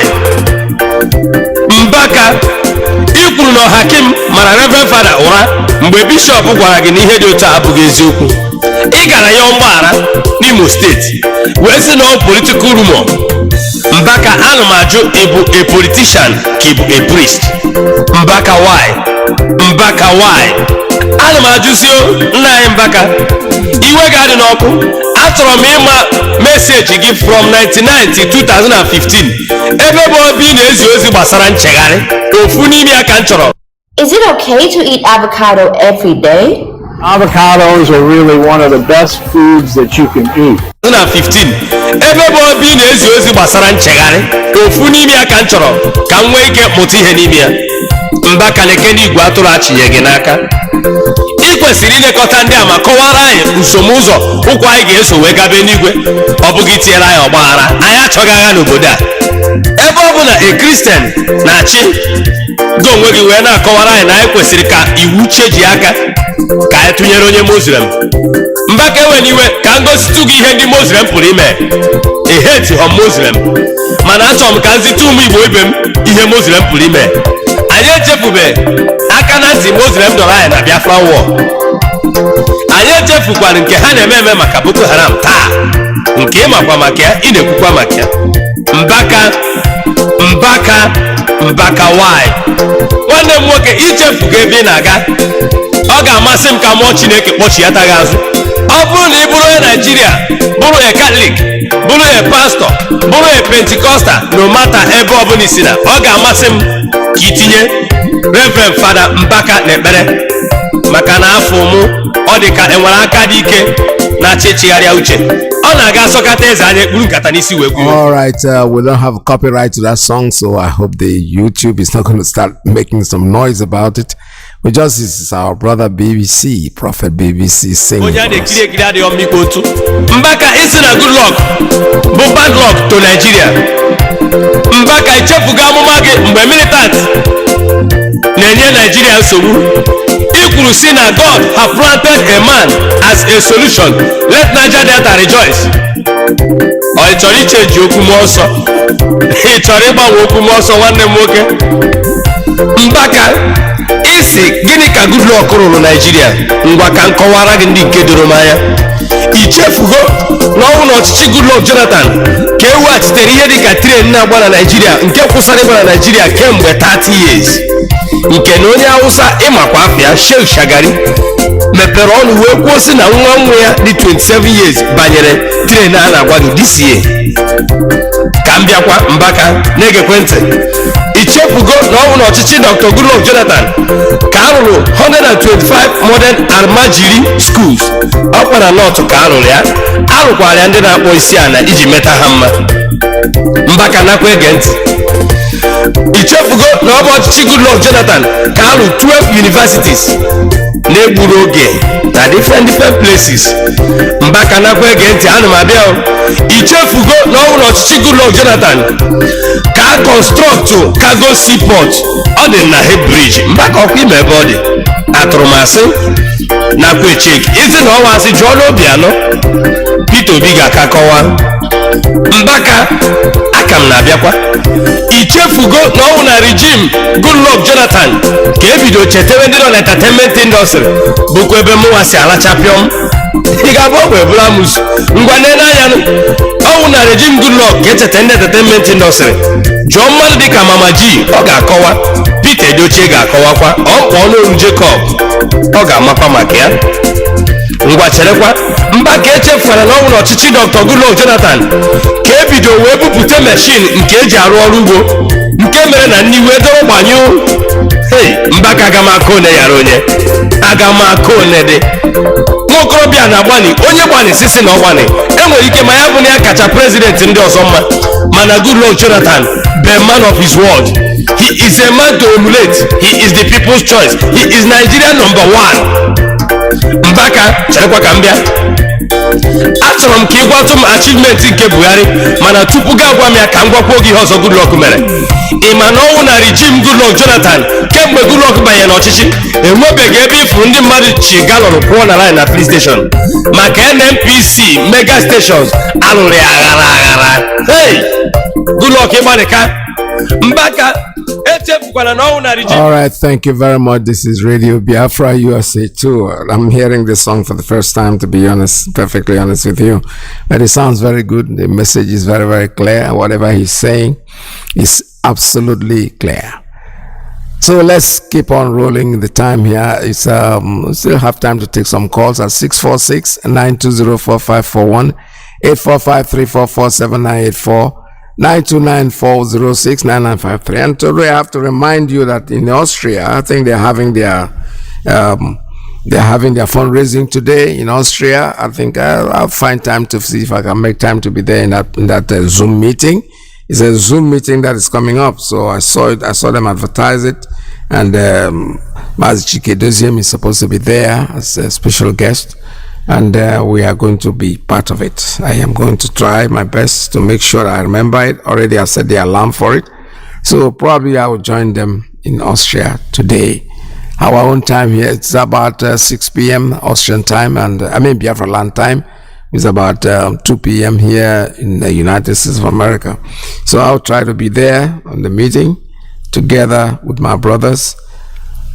Lines are still open for you. Please make your calls if you have anything to say. Like as I was saying, I demanded and I wanted to know what is happening to the trucks that they use in blocking our home, that they are planning to wage war against us, a war of the same thing that they did in the 70s.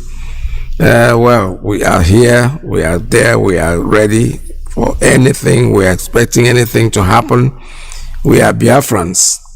Whatever is happening to us today is not new. They're just trying to repeat what they did to us in those days. But God help us. We shall make it. Biafra is our home. Biafra is our thing. There is nothing anybody can do to stop us. All we're asking for is to go, and they will have to let us go whether they like it or not. Call me, the lines are still open for you. 646-920-4541, 845-344-7984, 929-406-9953. And it sounds the people. Oh, Mr. The success. on the microphone. You don't tell where we dey fight for this freedom. You don't tell where we dey fight for this freedom. All we need is a referendum. All we need is a referendum. All we need is a referendum. All we need is a referendum. All we need is a referendum. Tell me what you do, tell me what you do, tell me what you see, tell me what you see, tell me what you know. When we talking about the referendum,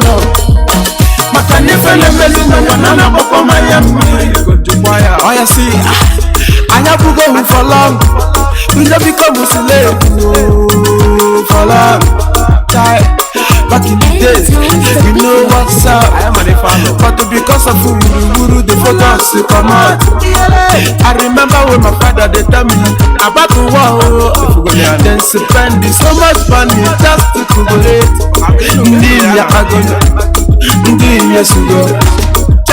Success in one my typically go man.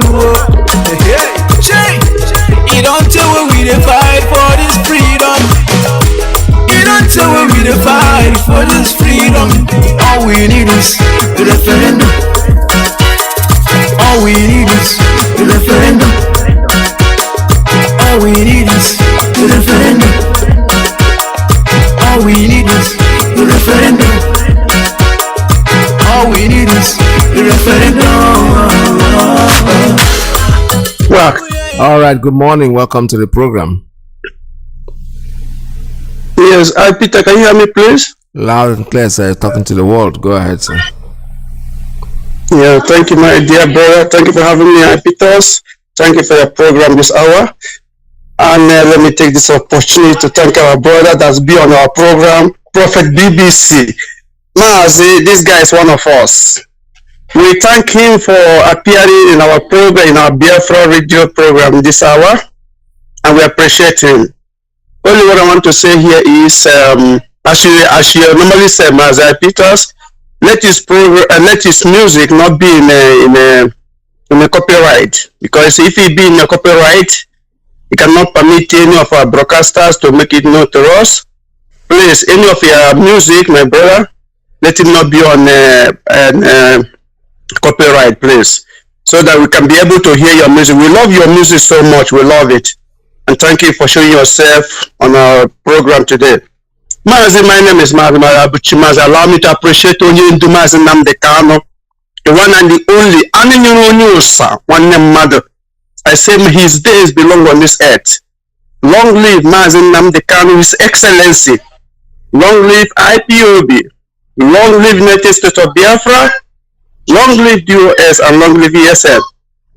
Mazi, you know, what is going on? I see some of politicians or some of our clergymen pleading to release Nnamdi Kanu. Mazi, we are not here to plead. They must, I will say must, MOS, they must release our leader, whether they like it or not. They must release him. This man did not commit any crime. Even the appeal court have said it. This man must be released. And they're still holding him. And some clergymen say they are pleading to Buhari. Who is Buhari? Buhari is not there. There's nobody like Buhari. The man that is there is Impostor. So how are you going to plead to him? He's not listening to you. You don't know what you're talking about. This is the same man who say he will not, pending on what is going on, that he will let the judiciary or the court to take his place. And court have made decision to release Nnamdi Kanu. They're still holding him. Mazi, see, what I want to say here is one thing. Mazi, we are keep quiet enough. And our quietness shall not mean that we are cowards. Mazi, let them not touch the tail of the tiger. Mazi, we are ready to bite. And we are going to bite. Mazi, if they're not releasing Nnamdi Kanu, Mazi, one thing shall be happen. Either they release Nnamdi Kanu or they kill us all. Mazi, we are equally to the tax. They must release our leader, whether they like it or not. It's must. We are not begging them. They must release him. Whether they like it or whether they don't like it, they must release him. I don't know who is pending of this man called himself, that is Malami. that I don't know whether it's the ordinary carpenter who don't know the rule of the law. You make a rule, I don't want to obey the rule. Who do you want to obey the rule then? If you don't obey the rule, who do you expect to obey the rule? Is it me? No. If you that made the rule did not obey it, is it me going to obey it? You are joking. If you don't release Nnamdi Kanu, we will take it by force. I will make Nnamdi Kanu to be released, whether you like it or not. That's why I'm going to stop now. Mazi, enough is enough. Thank you for having me, and God bless you. Thank you very much. Thank you so much. This is Radio Biafra. We're taking calls at 646-920-4541. 845-344-7984. 929-406-9953. We are still taking calls, and the lines are still open for you. Make your calls, and like my brother just said, BBC, we thank him very, very much for appearing on the program, and hope that other musicians will take, because it's every Saturday we'll be featuring them. Other help us one way or the other, their contribution, whether they are artists, they are singers, they are guitar players, or instrumental. Anyway, when I say singers, I mean they should come in on the program and equate us, educate us, and let us know who they are, tell us about themselves, without really being too expository. Is that a good English language? Okay. Without exposing themselves to too much danger. So we try as much as we can to expose them as much as we can, as much as they want to be exposed. We are here seeking our freedom, and there is nothing, just absolutely nothing anybody can do to stop what we are doing. They will try, which they have done. When they keep postponing, when cases are coming in court, they say, oh, it's going to happen in March. Okay, before you know it, March will come. And when they talk, internet don't lie. When you say something on the internet today, we will bring it back to you in the future to say, this was what you said yesterday. So how come you are changing again now?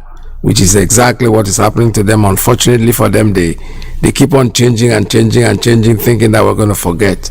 The so-called impostor who is in Aso Rock, who everybody knows is not Buhari, even though some people might pretend not to know. We know he is not Buhari, and we all know that that person is not Buhari. He is just there as an impostor answering the name Buhari. We know that very, very well. It's very, very clear with us. But it does not, what we are saying is that impostor had said, I don't want to interfere with the judiciary. What he's trying to do is trying to create to the world that Nigeria is law abiding. Now the judiciary has spoken. So where else is he going to go? What else? What other way is he going to use to deceive himself, not us? Caller, good morning. Tell us your name and where you're calling from. Mazi Iyke, our veteran. Good afternoon from here. My name is Mazi Iyke. I'm calling from Biafra land, blessed land of Biafra. I'm from Otokumako area, Enugu province, but I reside in Abakaliki province.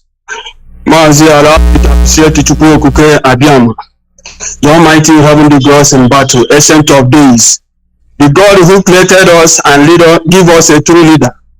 God who give us a true leader, a leader who rejected everything in the whole world for us to be free. Mazi Nnamdi Kanu, we can never back down of worshiping you. As you look on our face and give us a true leader, Mazi Nnamdi Kanu, we are must to get Biafra in the name of Chukwuka, guide our leader, protect him, more knowledge, more wisdom, more strength. Father in heaven, protect him and protect all his household. Every IPOBs, especially our leader DOS and our HOD, Mazi, all the Biafrans, who are doing the needful. May Elohim bless everybody and give us more knowledge, more wisdom to make sure that we separated ourselves from this kind of life in the name of Chukwu Okuke Abiyama. Mazi, one thing about our people always fail to understand where our enemies is coming from. Biafra land is already in the hand of terrorists, but we are telling them today that they can never take an inch of our land, no matter what. We are Biafrans, and Biafra we shall remain. We are here, and the British come from nowhere and join us with all this terrorist group, and they are using our Igbo politicians to suppress us down. Look at what is going on all over the place. You see this thing that's happening yesterday, day before yesterday, and yesterday. Why is happening? Because Igbo people is now waking up. They are now sharing the things they have other places, try to bring it down to Igbo land, and these people now gang up to make sure that they are burn our people's property down. Look at how they are destroying us all over the place. Mazi, is true. This Biafra land we are. Anybody who tell me that I should travel to abroad, I will ask the person, why should I travel? Should I leave my people to die? If I come back, I did not meet anybody. Where my fate will be? Mazi, the only thing in our mind now is freedom, freedom, freedom, freedom. Yes. Our people, these people have already destroyed us all over the place. But I tell all the Biafrans, what you should do now is stand firm. Trust our leaders. Trust our leader, Mazi Nnamdi Kanu. Remember, why do you fear? Why are you fearing? Why your own leader is in the hand of terrorists, telling them that you must allow my people to go. You shouldn't be fear. And another thing that will kill us mostly is all this fear of a things. That thing that those people hold in their hand, you know how to handle it. And the Nigerian government know. If they open their mind and say, let everybody have this weapon, they know that Fulani can never do anything. Because Igbo man, as far as Igbo man wanted to do this thing, they will do it to the last level more than any other people. They know this. That's why they are using all these titles to suppress us down. Look at the same people.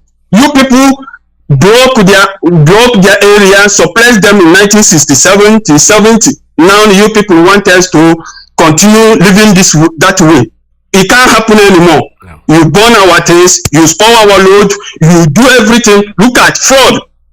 Like things that are happening in Biafra land. You know, last 2 weeks, we bought a bag of rice, 26,000, but now it's 31,000 because of the fraud.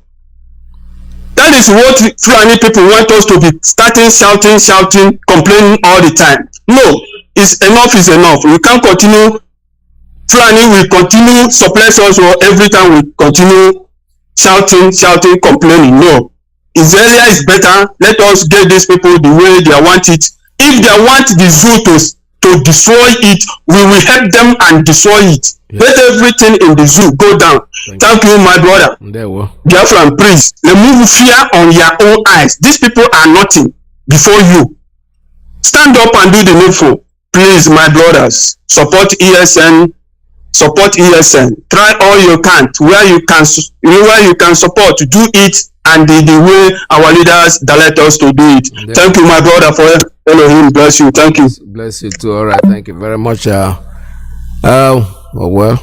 I was saying before, we don't hate anybody, but you know something, we are not going to give up. If they think that what they are doing is going to make us give up Biafra, forget it. They are wasting their time. With that, I'm going to have to close this program with advice and word from our leader. I want you to listen to this. And we are not going to stop. I want the world to understand me very clearly. We are not going to stop. It doesn't matter what it takes. It doesn't matter how many lives they extinguish. It doesn't matter the genocidal tendencies they bring with them into our land. We are not going to stop. Everybody listening, everybody watching, everybody remotely interested in justice and peace must understand this. Our destination is freedom, and that very place we're heading to is Biafra. And nobody, no soul on this earth can stop us. It's not Biafra not to come.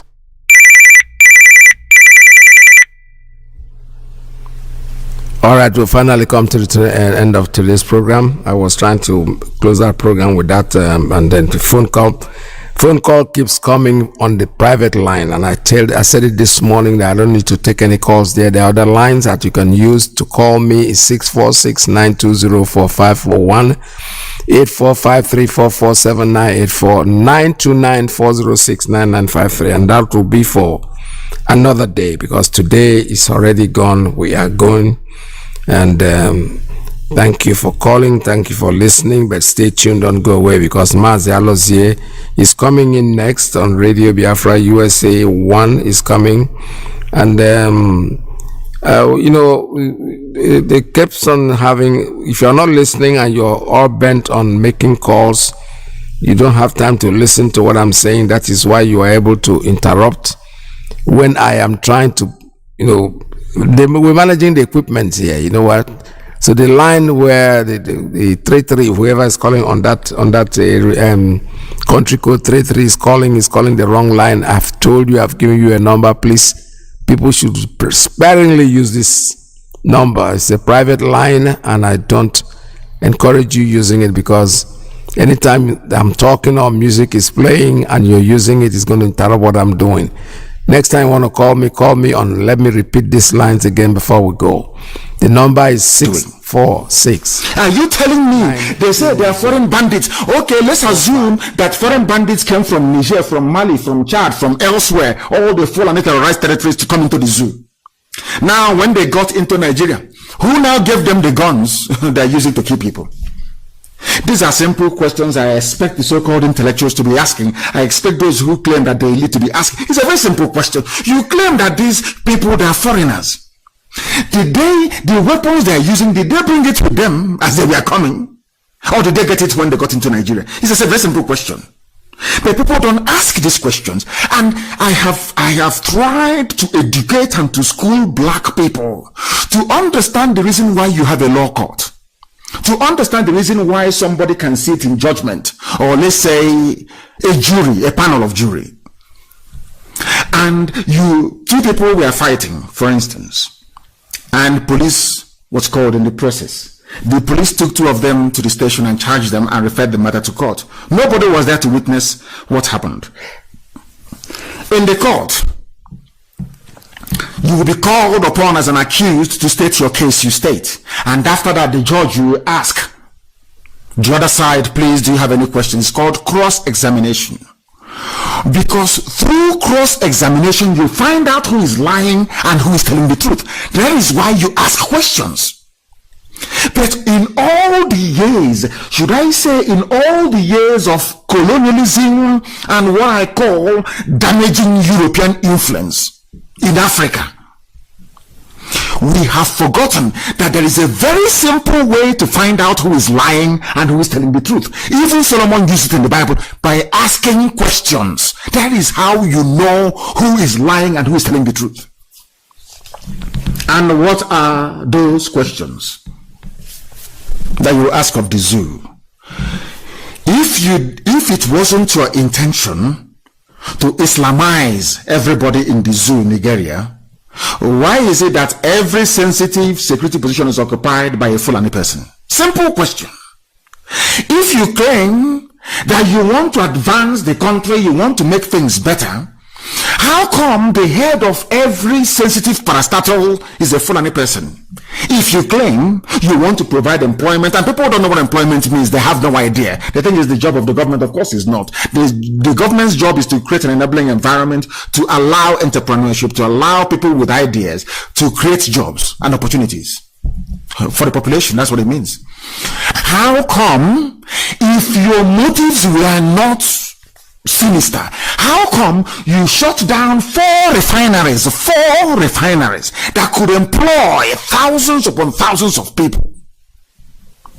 NNPC owns them, run by Fulani. NNPC run by Fulani. You have not refined not 1 gallon of fuel, but you gave the license to your brother in fellow Fulani Dangote to build a refinery.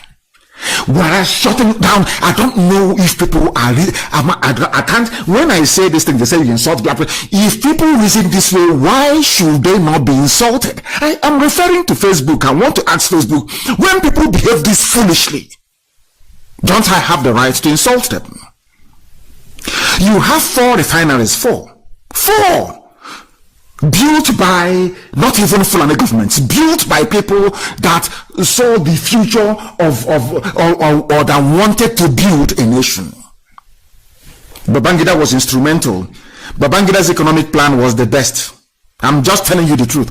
Babangida, in the post-war era, since 1970, the only person who has come close to enacting, or should I say, to formulating a viable economic policy is only Babangida.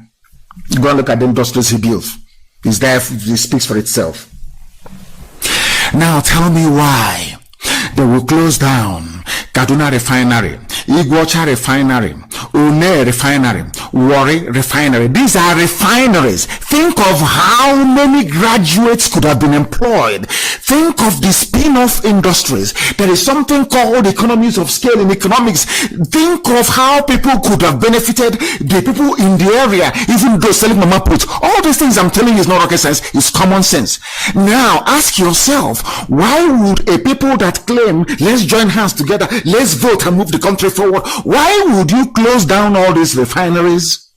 Give the license to your brother to have a monopoly over the supply of petrol to 200 million people, making him even richer than he already is. And then you turn around and tell me, let's build. Let us build the country. Build what? Build what are you building? What are you building? Build what? I'm asking you. With bare hands? You are in a country. You are telling me that you are telling me you are from Biafra land, the east, that they call South and the Southeast. You claim you are from there. Your own son is the transport minister, Amechi. He has not built a railway in his land, but he's building a railway to Niger Republic. And you're okay with it. Somehow you're normal. You get up in the morning and you go to work or you go to church. Everything is okay. And you're telling me that you're well. You're telling me that your senses are intact? Of course it's not. You see, that's what makes you black. Because you do not reason. The difference between black people and white people is that white people reason. They submit everything to the altar of reason. Black people do not reason. The animals in the zoo in Nigeria, they don't reason. Those that you call politicians, they do not reason. They can't think very well. That is why I am impressed with this Odua group that wrote to the Sultan. I'm going to analyze this letter this very evening. This tells you all you need to know about the damnable zoological republic. It has been captured in this very letter. And I ask myself, if the information contained in this letter has been in the public domain, in the open, for decades, why would anybody be antagonistic towards IPOB? Why would anybody be against self-determination agitation by people that want to be free? That is something that I cannot get my head around. You have people who are from Biafra, from the east. You have people even from the west. You have people from the middle belt. That you even have some Biron people who are in the army and in the police looking for agitators to kill because of should I say, their backwardness. They don't know that their land has been taken over. There are Biron people who are in the army. There are Biron people who are in the police. If you ask them to go to MNA and shoot IPOB people, they go and they shoot. But their own village, their own local government has been taken over by the Fulani people. When I think of such people, I know that black people are intellectually deficient. I'm not insulting anybody. I am just stating the facts so you understand it. If what I'm saying is so painful, then you try and change. An Odua group has written to the Sultan of Sokoto. Open letter to the Sultan of Sokoto, Abubakar Said, and the Fulani leaders. The Sultan of Sokoto and Fulani leader, His Eminence Al-Haji Abubakar Said. Now listen, the State of the Union. We must note first of all that there is an anomaly. Nigeria is not a nation. It is a contraption. It has never been a nation. If you doubt me, please go to Google and Google the meaning of the word nation. That is why I keep saying that in Biafra land, we will build universities with caution. Because as I said last week, the Nigeria as a contraption is not advanced enough to have a university because people do not learn. If you know the meaning of a nation, there is no way anybody in their right senses would refer to the zoo, Nigeria, as a nation. It is not. Now, I'll read this letter for you. It says here, we write this letter to you considering your importance as the head of the Fulani people in Nigeria, the Sultan of Sokoto. He is. You are also the head of Fulani Muslims in Nigeria. Yes. He is also the head of the every religious group. He's the head. He's also the head of all traditional rulers in Nigeria. Only Fulani. Nachinama, they move cattle from place to place. Now listen, it is our hope, according to this Odua group, to the Sultan, that you will be able to share the thoughts expressed here with the 7 million Fulani people in Nigeria through your traditional means of communication. Fulani people in Nigeria, they are not up to 10 million. Not up to 10 million. In a country of supposedly 200 million people. 7 million only is holding all of you hostage. You are all hostages, all of you. You have been kidnapped. Some of you may not have been kidnapped in the real sense of the word, like taking you away or raping, Boko Haram raping you or whatever, no. Or like Leah Shuaibu or impregnating you, converting you forcibly to Islam, no. But all of you in your homes right now listening, you are all victims of Fulani kidnapping. You have been kidnapped politically, kidnapped religiously, you've been kidnapped socially, you have been kidnapped economically. You are nothing. Fulani have reduced all of you to their level, to their Janjaweed level. That is what they have succeeded in doing. But unfortunately, some of you are too blind or poorly educated to understand it. I'll read the letter from Odua Group. Very, very interesting. I love it. Listen attentively, please. I beg of you. We write to honor you with this letter, given the floundering opportunities for a dialogue on the future of Nigeria, which has eluded the various ethnic groups in Nigeria and which may not enhance itself too soon. Given the drumbeats of armed violence and extremism perpetrated largely by your people, this Oduduwa group is now telling the Sultan all the armed conflict, all the violence in Nigeria is being caused by Fulani people. And the fleeting prospects of a national dialogue, and to have a national dialogue, they said no. We will kill you, we will kidnap you, we will vulgarize you, we will take over your waterways. We are Fulani, we will do all we can. After all, Britain is backing us, we can do anything we like. 7 million messing up the lives of 193 million people. Now, tell me why those 193 million people are not fools. Are Fulani people more intelligent than you are? Are they more educated than you are? Ask yourself, how come all of you are sitting down there talking your useless one Nigeria as Fulani are busy encroaching to your towns, your villages, using terrorism, using everything they have in the books? I recall somebody who wanted to contest for election in Biafra land a few years ago. You know what they told him? People, you'll be shocked. People told him, please go to the north and look for one mayor or one alhaji to sponsor you. For you to govern a state in Biafra land, you have to go to the north to get Fulani seal of approval, as the Supreme Court governor of Imo State did. I want people to appreciate this very broadcast this evening. Because according to this Yoruba group, they have told the Sultan to his face, Sultan of Sokoto, your people are the ones of Fulani, the same Fulani telling you about building the nation. They know that the best way to build the nation will be through a sovereign national conference, a dialogue to determine how people are going to live. They know that, but they will not ask for that. The only thing they will offer you is keep going to polling station, keep voting until one day, miraculously, one person will emerge as a good person and then will lead you into El Dorado, the promised land, paved with gold and silver, where the rivers will be flowing with honey and milk. Common sense. Ask anybody, what is the solution to the problem in the zoo? They will tell you it is a national dialogue by people who are serious, not by the compromised idiots. They know themselves. Will they do that very thing? The answer is no.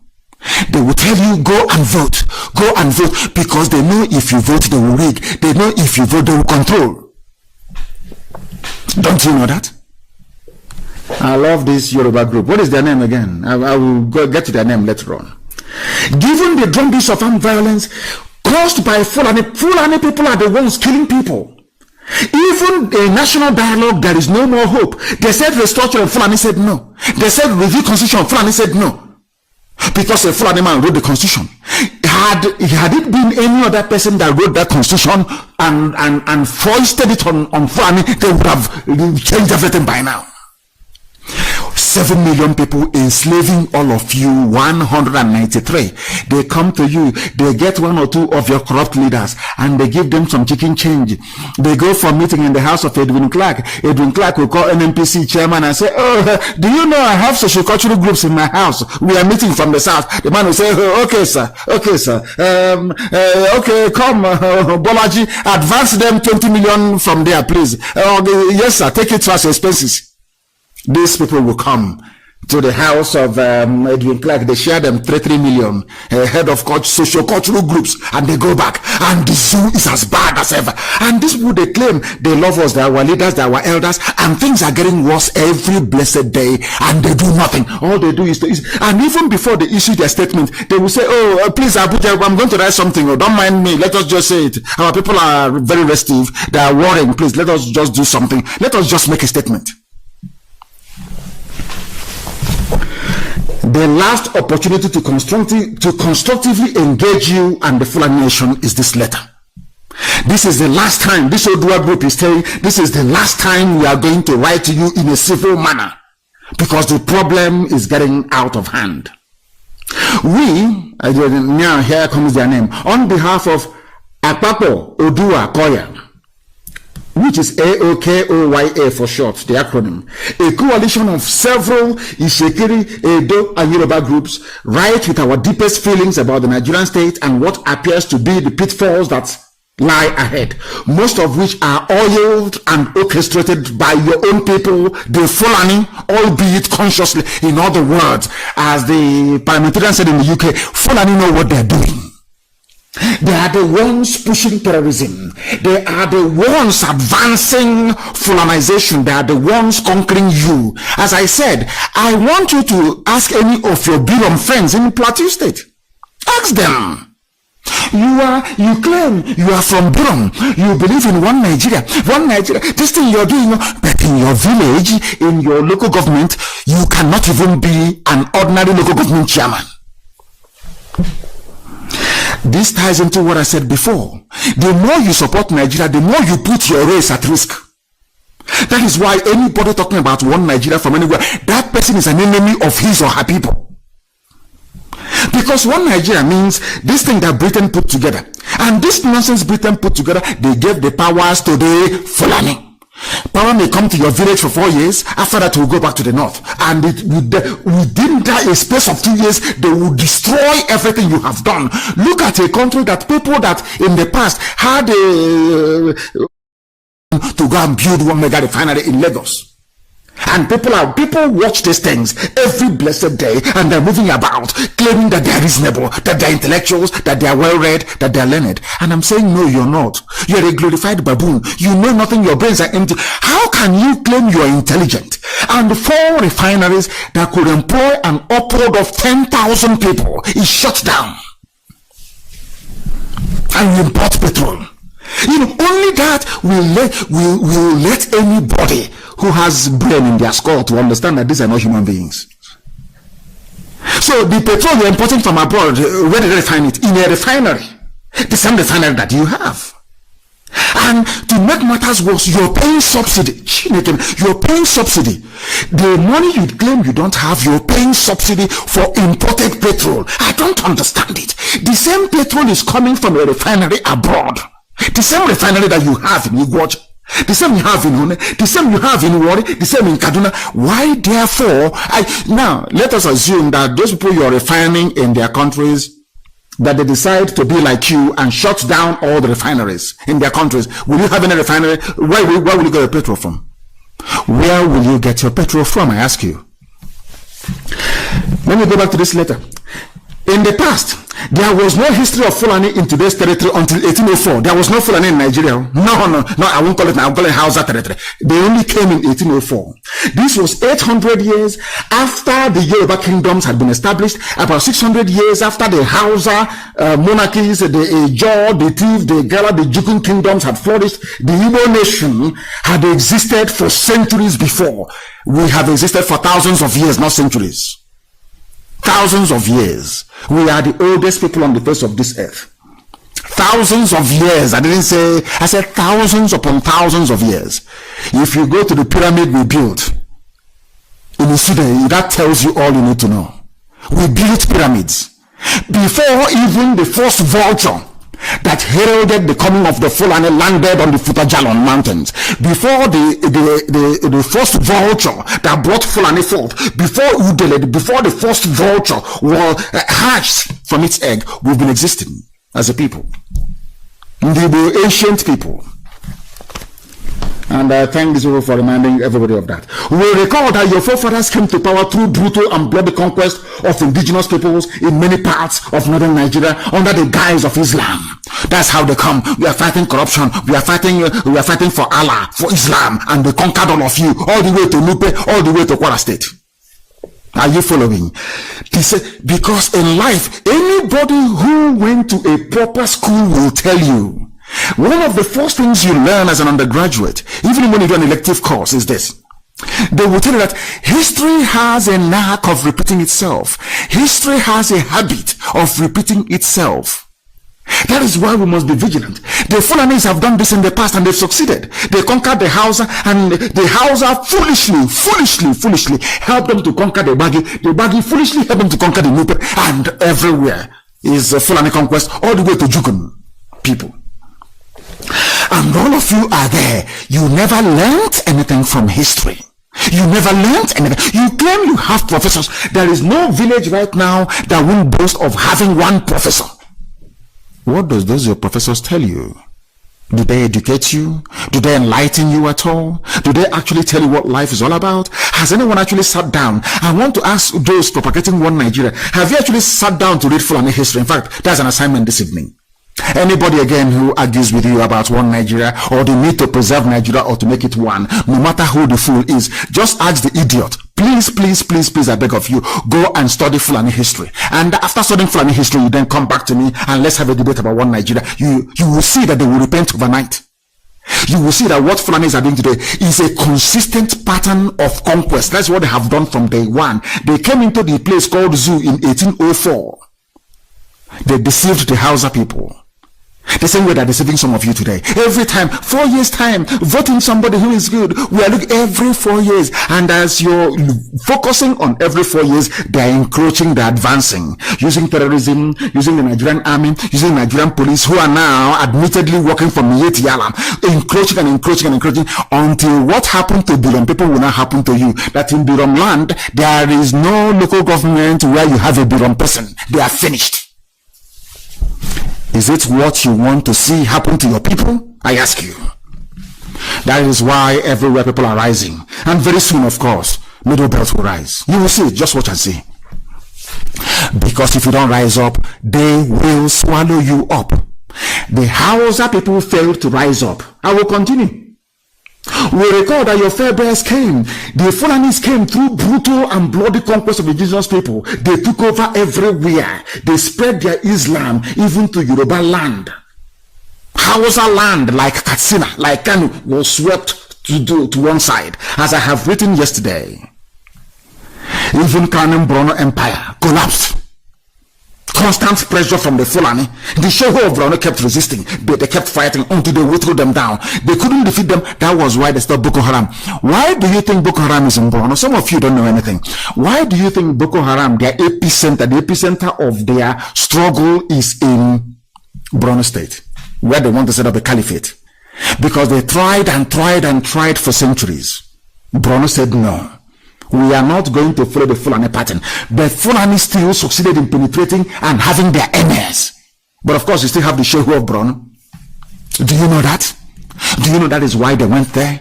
Do you know that the Fulanis conquered everybody in the north and went to Brono? Brono said no. They will be sleeping at night and the Shehu of Brono and his armies will go and kill all of them. Are you aware of that history? Some of you don't know the Fulani. That is why when I see a fool, when I see a compound illiterate mouthing their rubbish, one Nigeria, they don't know they are digging their graves, or should I say the graves of their own people. Because one day they will come and they will take your land over. And I thank this Yoruba group for pointing this thing, this very issue out. So your sojourn, they are now telling the Sultan, so Sultan, your visit to Nigeria in 1804 of your people have been very, very successful. You people are very lucky. Even when Britain came, they took you, they adopted you as their favorite slave and gave you all the powers that you needed. And people claim, what I find astonishing, are you telling me that this history now, being enumerated by Akwapo, Odua, Koya, are you telling me it's not been there? These things are in your library. If you go to your libraries, they are there. If you go to the internet, they are there. You will know how they came about. You will know how the Fulanis came. A country of over 300 ethnic groups was handed over to you, a foreigner. I love these people. If they can keep up this tempo. Yoruba are now waking up, they're now writing. Yoruba is saying that people who are indigenous to the land when you came was handed over to you very cheaply. First through conquest, and some of it's part by you who never owned an inch of land. Do you know that the foreign, they're not telling you, we want Ruga, we graze our cattle in the forest, we do our business in the bushes. Mietela is telling you, and some of you, even the media, the useless journalists will be there writing, hey, they do their business in the bush. Let me ask Fulani, you want pathway to come into my forest to come and graze your cattle? Did you bring land when you were coming from Futajalan? Where is your land? Did you ever own land before? You're a nomad. You don't own land anywhere. You are a wandering tribe of beasts. Where on earth have you owned land before? What is the problem in Mali? Some of you don't know the problem in Mali is Fulani. So you don't know? You heard about Mali. Jonathan is going to do peace. Do you know that Fulani is the problem? Are you aware of that? Are you aware? The thing is that they will never stay in one place. They always want other people's properties. I don't understand the reason why. And they never work for it. The British in 1960, according to this very letter, the British in 1960 the British left in 1960 and you emerged as the main benefactor. Even though your people were not known to have fought for independence. Which Fulani man fought for independence? There's nobody. Did the Fulani people fight the British? No. They welcomed them. But they emerged as the highest benefactors, or should I say the main one. You were wise enough to plant your people in security. They were very clever. Britain told them that the power lay in the gun. Whoever controls the gun, whoever pulls the trigger controls power. So they made sure that their children were in the army. Courtesy of Britain. That was British advice. And they took it. And they went into the army.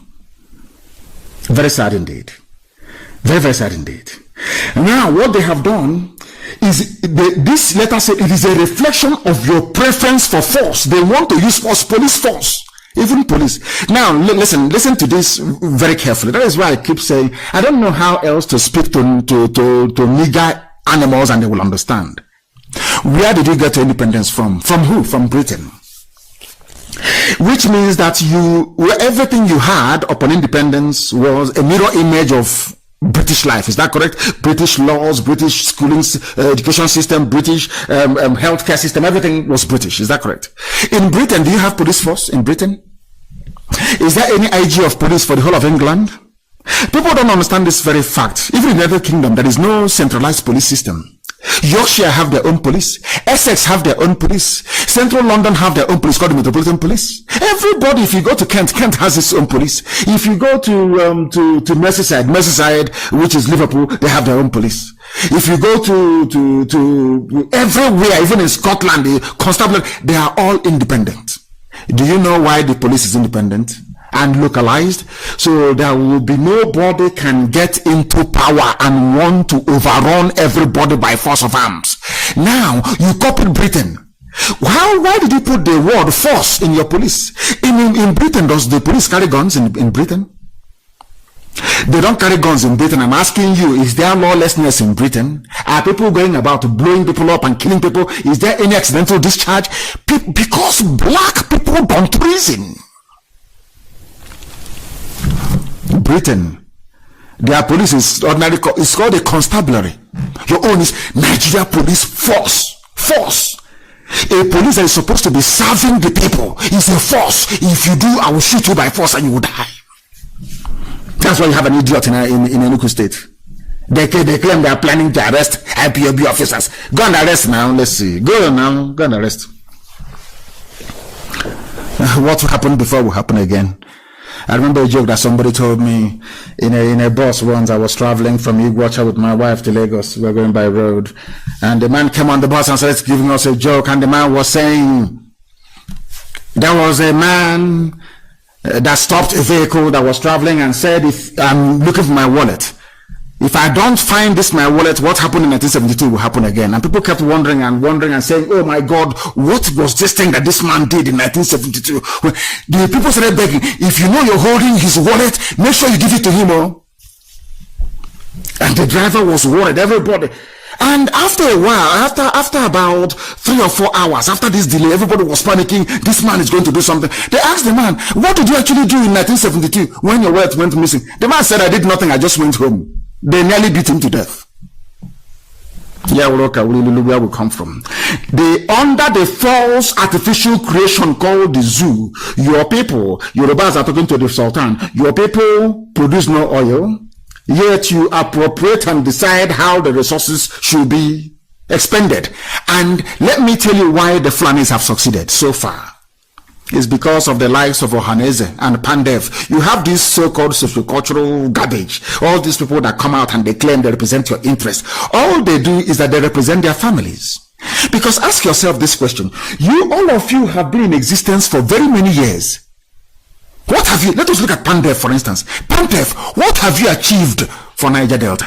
Jonathan was in power for 6 years. What was his accomplishment in Niger Delta? Nothing. Are our people drinking clean water? No. Has Ogoniland been cleaned? No. Is there employment? No. Is there in what way does government benefit ordinary people? No, none. There's nothing. Now you understand that some of you, the thing about black people is that we don't want to confront the truth with hard facts. That is the difference between IPOB, what we are doing on Radio Biafra, and any other group of people. We tell you the truth. If you like, you get upset. If you like, you eat your own flesh. If you like, keep turning around like a aeroplane turner. Eventually, you will come to the inescapable conclusion that we are right. We've done nothing for you. Now ask yourself this question. How was it possible that only 7 million can be messing all of you up? Police force, army, everything, they are there with their AK-47. Why? Are they more intelligent than us? The answer is no. Because inside us, there are people who are compromised. I call them the modern day warrant chiefs. They give them some money and they sell their soul and their conscience. There is a new brigade, the Go and Vote Brigade. You have your hope on the next election. Now, every election is an opportunity for you to have hope that things will be better, and never gets better with the zoo. The letter is very long. I'm going to publish it after this very program. I'll put it on my wall so you can go through it. In fact, the invasion of Yoruba land by Fulani headsmen is there.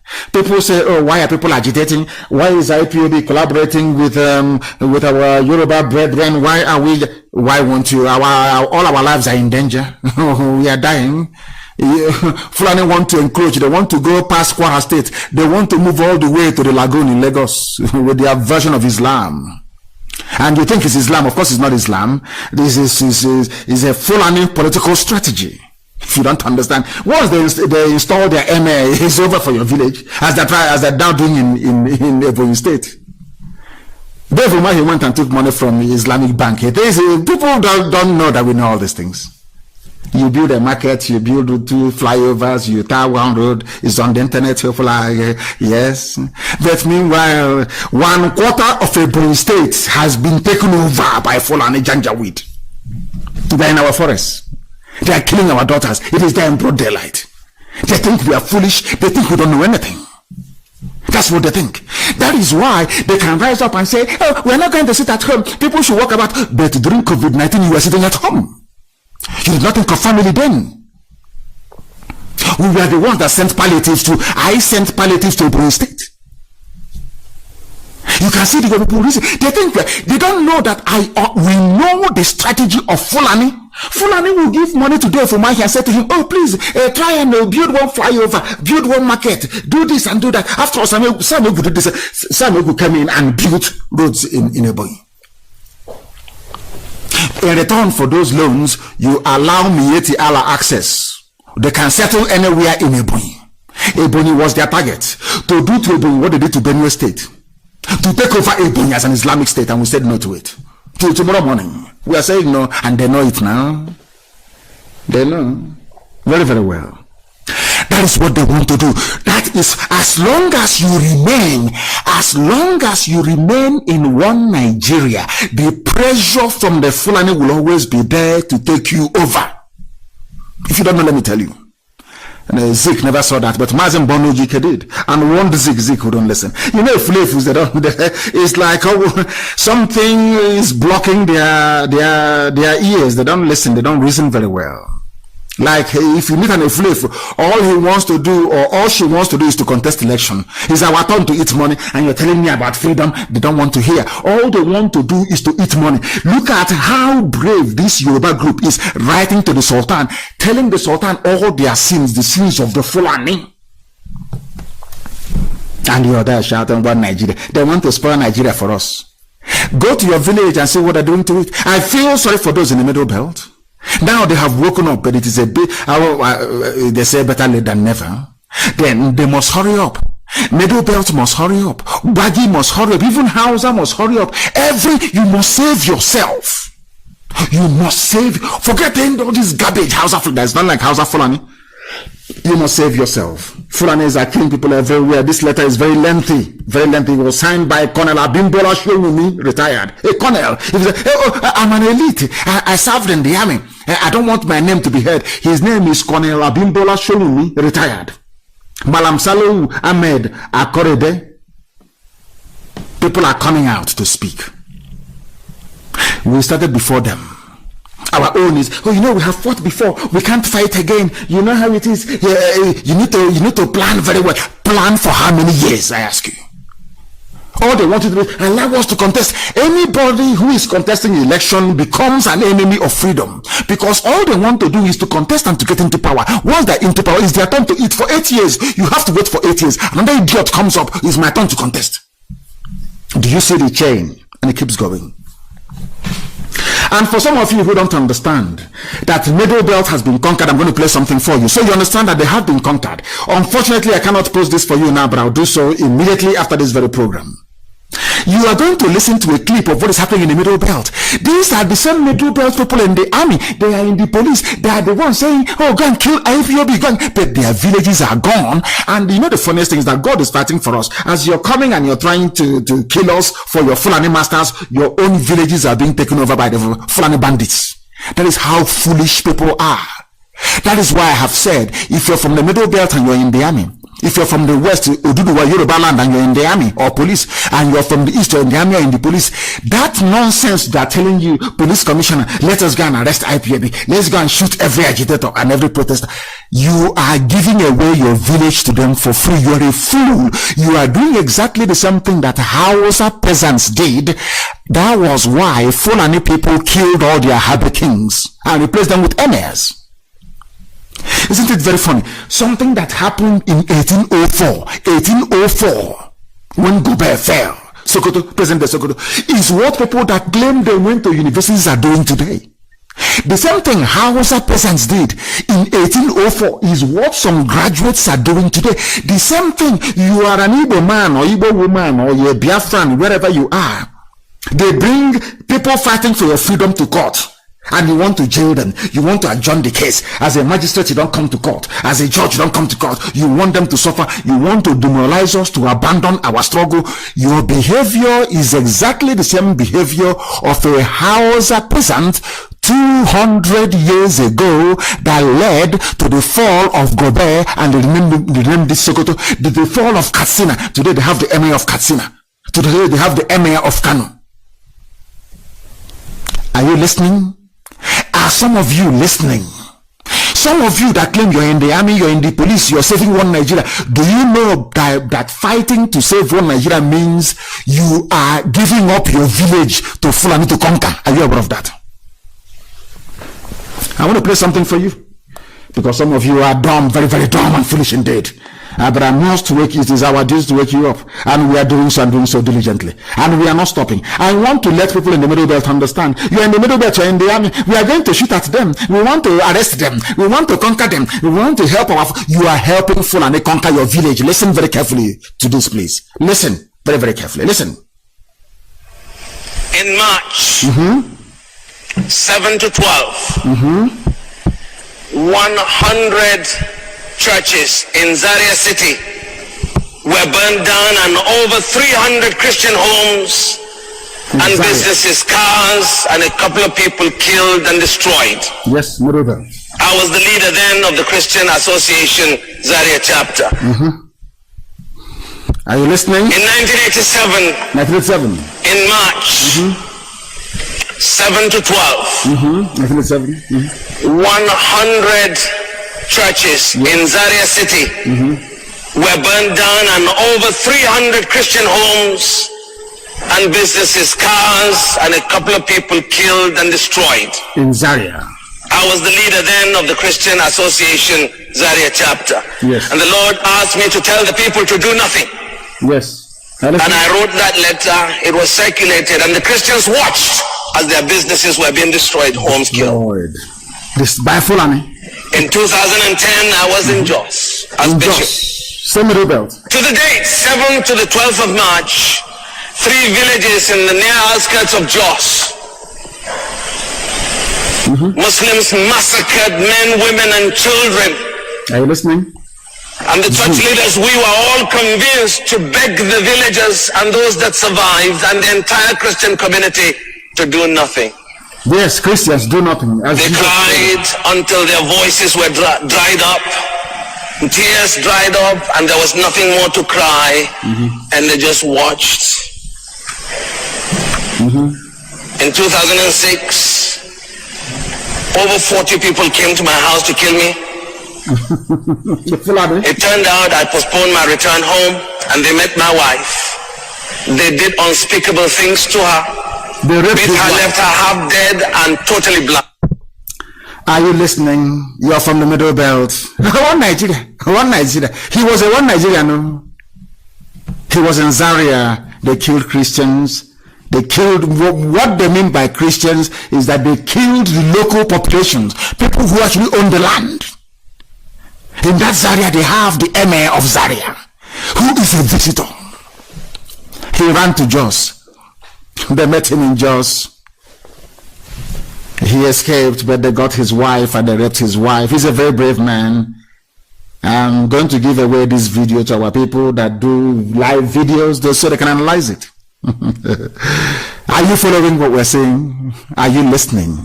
You see, I keep saying it, as I said before, when I went to university in England, one of the first things that I had in mind was to, as I told my father before I went to England, is to understand how Britain brought this problem to us, and of course to study and to research the level of stupidity in the brain of a black man. People wonder why I speak the way I do, why I curse and insult black people. Because if I don't curse and insult black people, that area of your brain that harbors stupidity will continue to grow. So we need to diminish it. This is Nigeria for you. The man is giving you dates from years back, his own personal experience. The wife was raped in front of, defiled by Fulani Janjaweed. In the same country, they ask you, oh, come on, please go and vote. Vote in 2023, vote in 2099, vote in 2098. People are foolish. The same people, Christians from the Middle Belt, Southern Kaduna, in Jos, Biram, as I said to you, you are in the army. You are in the police. You are helping Fulani to extend their rule to your village by doing what is wrong before God and before man. Let us listen to this very man, because it is absolutely astonishing what people go through in the zoo and they keep quiet. But I'm very glad that the Yorubas have risen, and this very crop, I'm telling you, these people, they are now hardcore. Serious. They want Oduduwa freedom. All they care about now is Oduduwa freedom. And until Middle Belt rise up, they are finished. Let us listen. till their voices were dried up. Listen. Tears dried up and there was nothing more to cry. Yes. And they just watched. Yes. In 2006, over 40 people came to my house to kill me. It turned out I postponed my return home, and they met my wife. Yes. They did unspeakable things to her. They did unspeakable things. Beat her, left her half dead and totally blind. They raped her to the point that she became blind. Have you ever seen a woman raped to the point where she became blind? This man is telling you not what happened to somebody else, what happened to the wife, what Fulani did to the wife. This same Fulani, some idiots, some fools, hey. I think it's about time when somebody says something about Nigeria, you put your fingers in idiots' eyes. They are foolish. This is what happens to you when you allow the Fulanis to come in. Your wife will be raped to the point that she will become blind. These are people that sleep with their cows. They sleep with cows and they come and they rape your wife into blindness until your wife goes blind. Then you understand you're in a zoo, in a zoological republic, courtesy of Britain. And Britain cannot see any of these things. They see no evil and they hear no evil. And evil is happening, and you want men of good conscience to keep quiet. You want us to not to speak, not to talk, not to agitate for our freedom, to be quiet until Fulani will sweep us.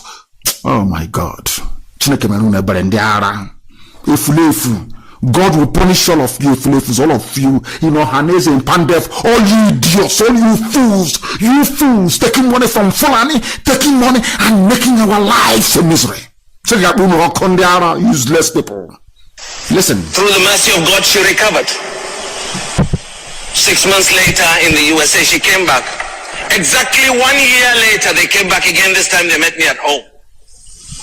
Over 30 people came, broke down the house. They had their time, broke down the back door, came in and took me out to kill me. Are you listening? They later on changed their minds and said they would kill me in my bedroom. I pleaded with them to pray, and they allowed me to pray. Yes. As I prostrated before the Lord, about 2 minutes later my wife was holding my hands. 5 minutes later my son came in and I said, "What are you doing here?" And he said, "Daddy, they've gone."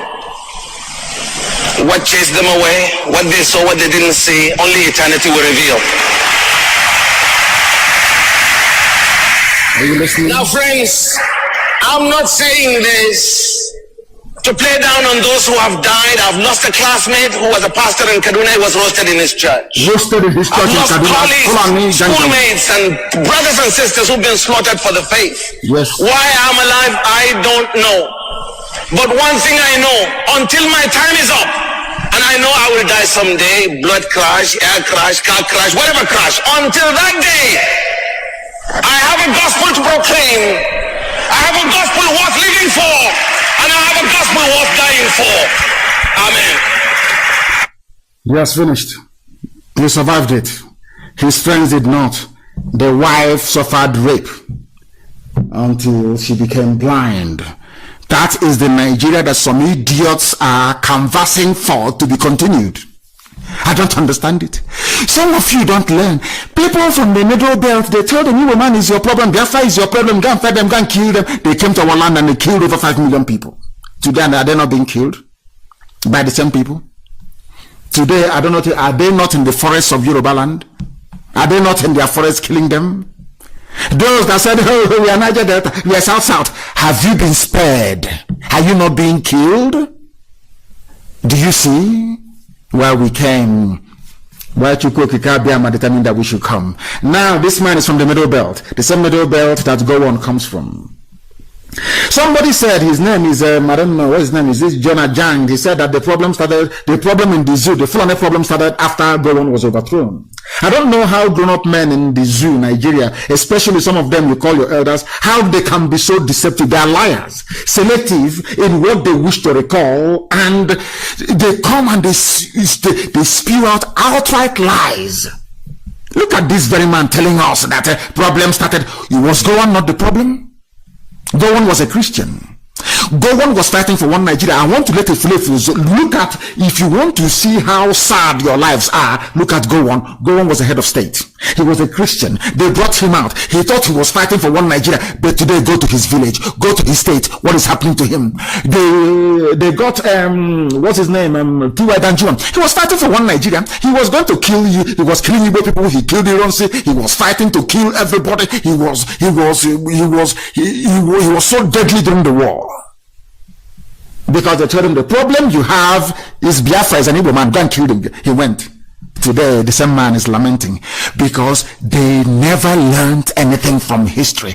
That is how Fulani operate. Today, they have gone to police stations and to army barracks to tell them, hey, IPOB is the problem. Nnamdi Kanu is the problem. Go and kill him. Go and kill every IPOB officer. But these are idiots from the Middle Belt. These are officers in the army and police from the Middle Belt. In their own villages, Fulanis have taken over.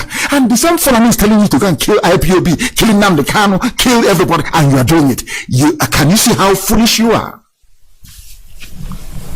All of you, even those working in the courts in our land, do you see how foolish you are? So you don't know, by detaining somebody who is agitating for your freedom, you are helping the Fulani to advance into your village and take it over. Look at Jos, what is happening in the Middle Belt. You had a living testimony.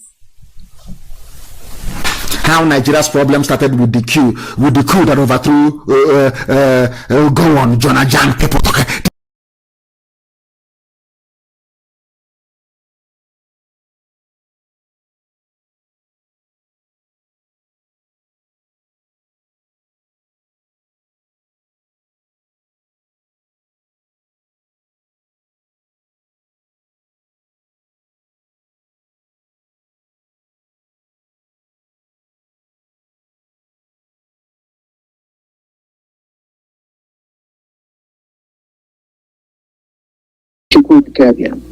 They collapse though. Even though they have all the weapons, they collapse and fall. But we stand strong and firm. Oh, Ezechukwu, a grand victory to the King. Answer when we call upon you. Father, can you continue our prayer, please?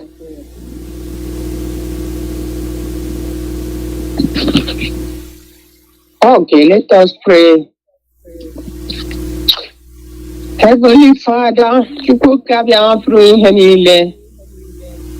as always, we have gathered again today to thank you for your blessings, your guidance for all of us, especially your servant, Mazi Nnamdi Kanu, whom you have called for a mission.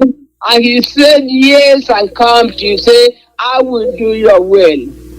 And our leader is doing the will, and our leader is suffering today. We ask you, Chukwu Kabiama, to continue to restore his health. Give him the strength that he needs every moment of the day. Please, Chukwu Kabiama, ekwekwela ka ihere mee ndị Igbo. Chukwu Kabiama, ekwekwele ka ihere momo Biafra. Chukwu Kabiama, ekwekwela ka ndị iro merie anyị. Ọ ga-ekpọrọ mmadụ okwu. Biko, Heavenly Father, grant us the help we need from you. Because we believe you are the God of ancestors. That we believe in you, that anything we ask in your name, that is good for your country, our land, that you will provide it for us. We are not asking you anything that you cannot do. It's something that you can do. You created us and put us the way we are, and we are hated in this planet Earth. Are you still going to hate us? Are you going to abandon us? Chukwu Kabiama, don't believe so. We ask you to continue to show your mercy upon your children, upon our leader Mazi Nnamdi Kanu, who has suffered so extensively for his people, the people he loves so much. Chukwu Kabiama, I ask you to bless the wife of our Onyendu, Uchechi. Bless his family that are going through a lot in this mission Ichukwu sent you. Bless the children of our leader Mazonian too, that the children will grow in knowledge and wisdom as your father Chukwu asks you. For DOA, System Security Network, Chineke Chukwu I say give them the knowledge, give them the strength and the support that they will use to carry this mission that our leader handed over to them according to their own strength. We ask you, God, to bless all of us, the board members or the IPOB worldwide. Guide us with your grace, that we, as we move forward to restore our nation, bless us, Lord. We are so afraid to restore our land. Continue to remind us that this is the mission our leader started, and we have to carry it to the end. There is nothing we can do without you, and with you everything is possible. Guide us, protect us, give us the strength our nation we need. We need to restore, deliver our leader. Our leader, we need him out unconditionally. And no one can do this without you. You are the only one who can release our leader. We pray that you do this as in your own time. In Chukwu Okabiama's name, I pray.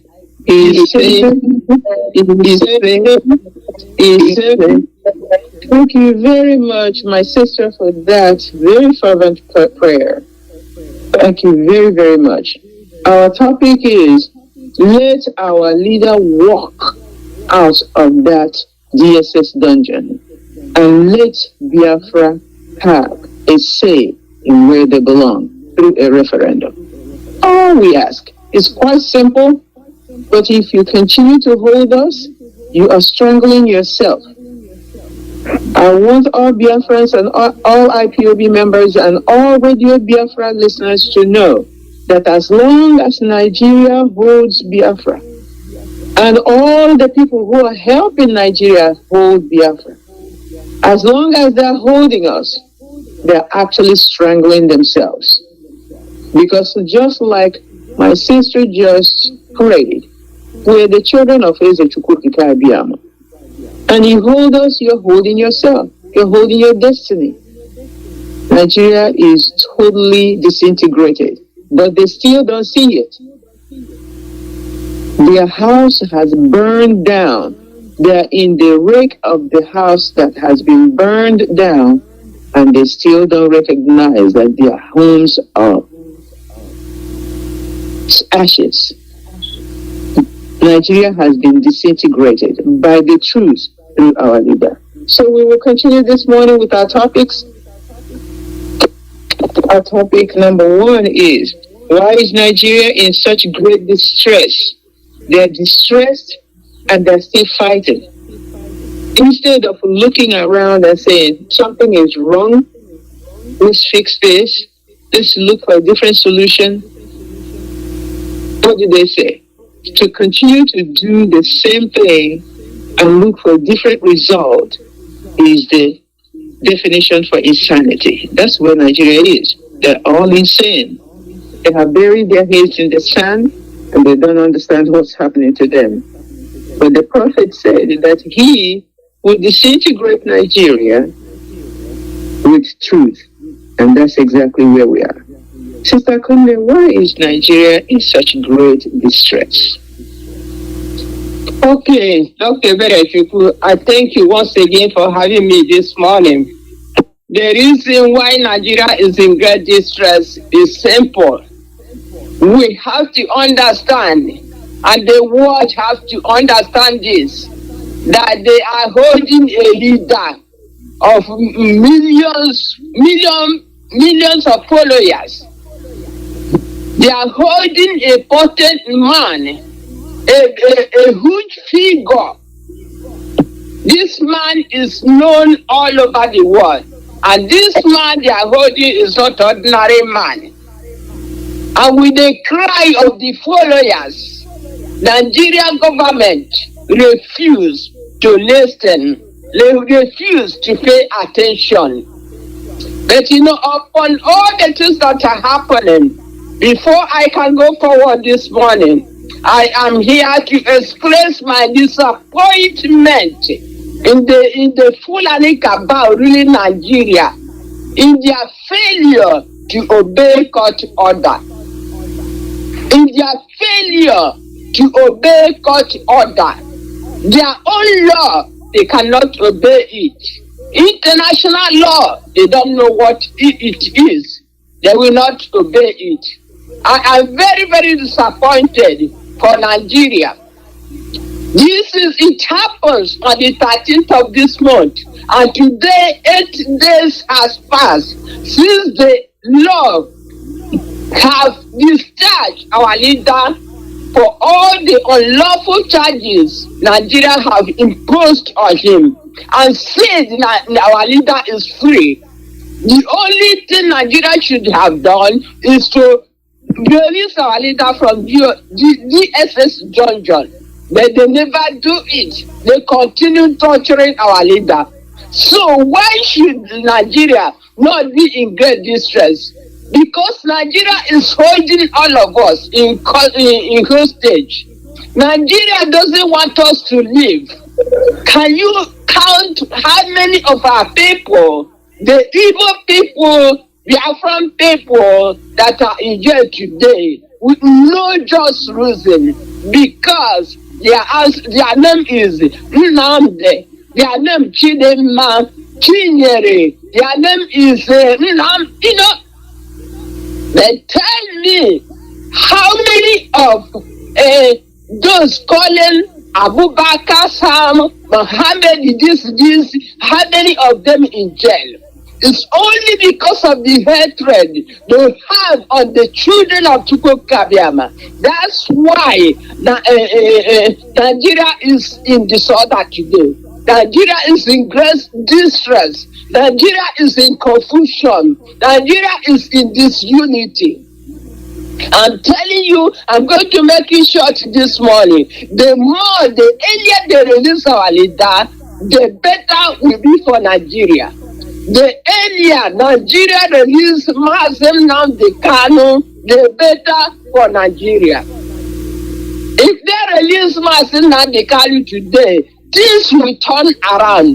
Nigeria will be in a little peace. I know Nigeria has a lot of issues, but when they release our leader today, one of the issues is gone. There will be peace in the land. You think it's only in Biafra land that there is disorder, a problem. Because of Nnamdi Kanu, people are suffering all over the world, all over Nigeria.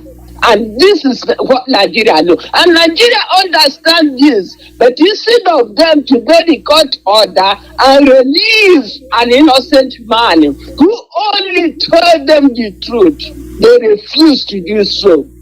And they are the terrorists. The unlawful charges have been discharged. Why can't they obey it and leave our leader to go? And they're telling me, go anywhere. Let me cut it short so that my sisters can go. We have a lot to do, my sister. Let it be. Nigeria will continue to remain in distress till they release our leader. Because this government has the obligation to obey the law. They have the obligation to obey the law. The fake administration of Buhari does not respect their citizens. That's why Nigeria will continue to be in disorder, to continue to be in great distress, in confusion and disunity till they release our leader unconditionally. Thank you, my sister. Thank you very much, Father Kunne. This is true. But one of the things I must remind Nigeria is Mazi Nnamdi Kanu is not in Nigeria. We must categorically state this and make sure it's clear in their minds. Our leader was born a Biafran. My leader remains a Biafran. My leader has another country's citizenship other than Biafra, and that is the United Kingdom. My leader is not a Nigerian. My leader carried a Nigerian passport at one time, but have disowned it, have destroyed it. It doesn't exist in his life anymore. My leader is a Biafran, a United Kingdom, a British citizen. And that's it. Nigeria has nothing to do with my leader. It should be clear to them. The next question is, what can we expect from Fulani Nigerian government with all the moves that they're making towards our leader? What can we expect, Sister Cecilia? Thank you so very much, Dr. Berichuku. I, as well as every Biafran all over the world, as well as every right-thinking person all over the world, whether Biafrans or not, we all expect that Nigeria will obey their own court orders. On the 13th of this month, Mazi Nnamdi Kanu was discharged and acquitted of all counts, all frivolous counts. He was discharged, not just discharged and acquitted. But you know, the events of the following days have shown and have made it clear that Malami, who is supposed to be in charge of the courts, Buhari and Nigeria as a whole, they don't understand those two concepts. And this is being discharged and acquitted. They need somebody to explain to them what those concepts mean. They need even children to explain to them what those concepts mean. And they do not understand, like my sister has said it, that they will continue to be in their own cave until they release Mazi Nnamdi Kanu. The court order was that he is discharged and acquitted. And the longer they keep holding him in the DSS dungeon, that's the length of time they will continually live in blindness. That's the length of time they will continually leave their people in total blindness. Malami is supposed to have gone to school. Malami is supposed to have some good sense in his head. But he doesn't seem to understand those two concepts. That when a man is discharged and acquitted, he is discharged and acquitted, he's supposed to be let free. He is freed. He is not supposed to be in the DSS dungeon. Mazi Nnamdi Kanu is a free man and should be let loose, should be left to go to his own house. It is so sad. When outside Nigeria, when you say you are a Nigerian, people look at you and laugh. People they mock you because they know that you don't have a nation. Even though you say you are in Nigeria, your being Nigeria doesn't mean anything to anybody anymore. You are now a banana republic because you are a lawless state. A state that does not respect its own laws. A state that denigrates people's rights and people's freedom. That's what you are in Nigeria. Malami needs to go back to school, I guess. Maybe to law school. Or even maybe listen to our learned gentlemen. Because they take time to explain this concept and they make it very, very clear so that those who do not know will know. Those who have not heard will hear. Those who have not seen will see. Malami needs to beg a page from our Biafran lawyers and learn the lesson of his life. I know because he's a Fulani man, so he can be called the Attorney General of Nigeria. What a lofty prestige given to a mere Malami, to a pig, given to mere Malami. The world is watching. The world is watching. Nigeria is a signatory to most of the charters of the United Nations. But I'm not sure they even read what they signed. That at a point I start wondering, did they really understand what they were signing? Did they understand the implications of what they were signing? With what's happening in Nigeria, especially in relation to the case of our leader, I now see that maybe they were just signing because other people were signing. They didn't even understand the implications, or they didn't understand what they were signing. Mazi Nnamdi Kanu has been discharged and acquitted of all counts.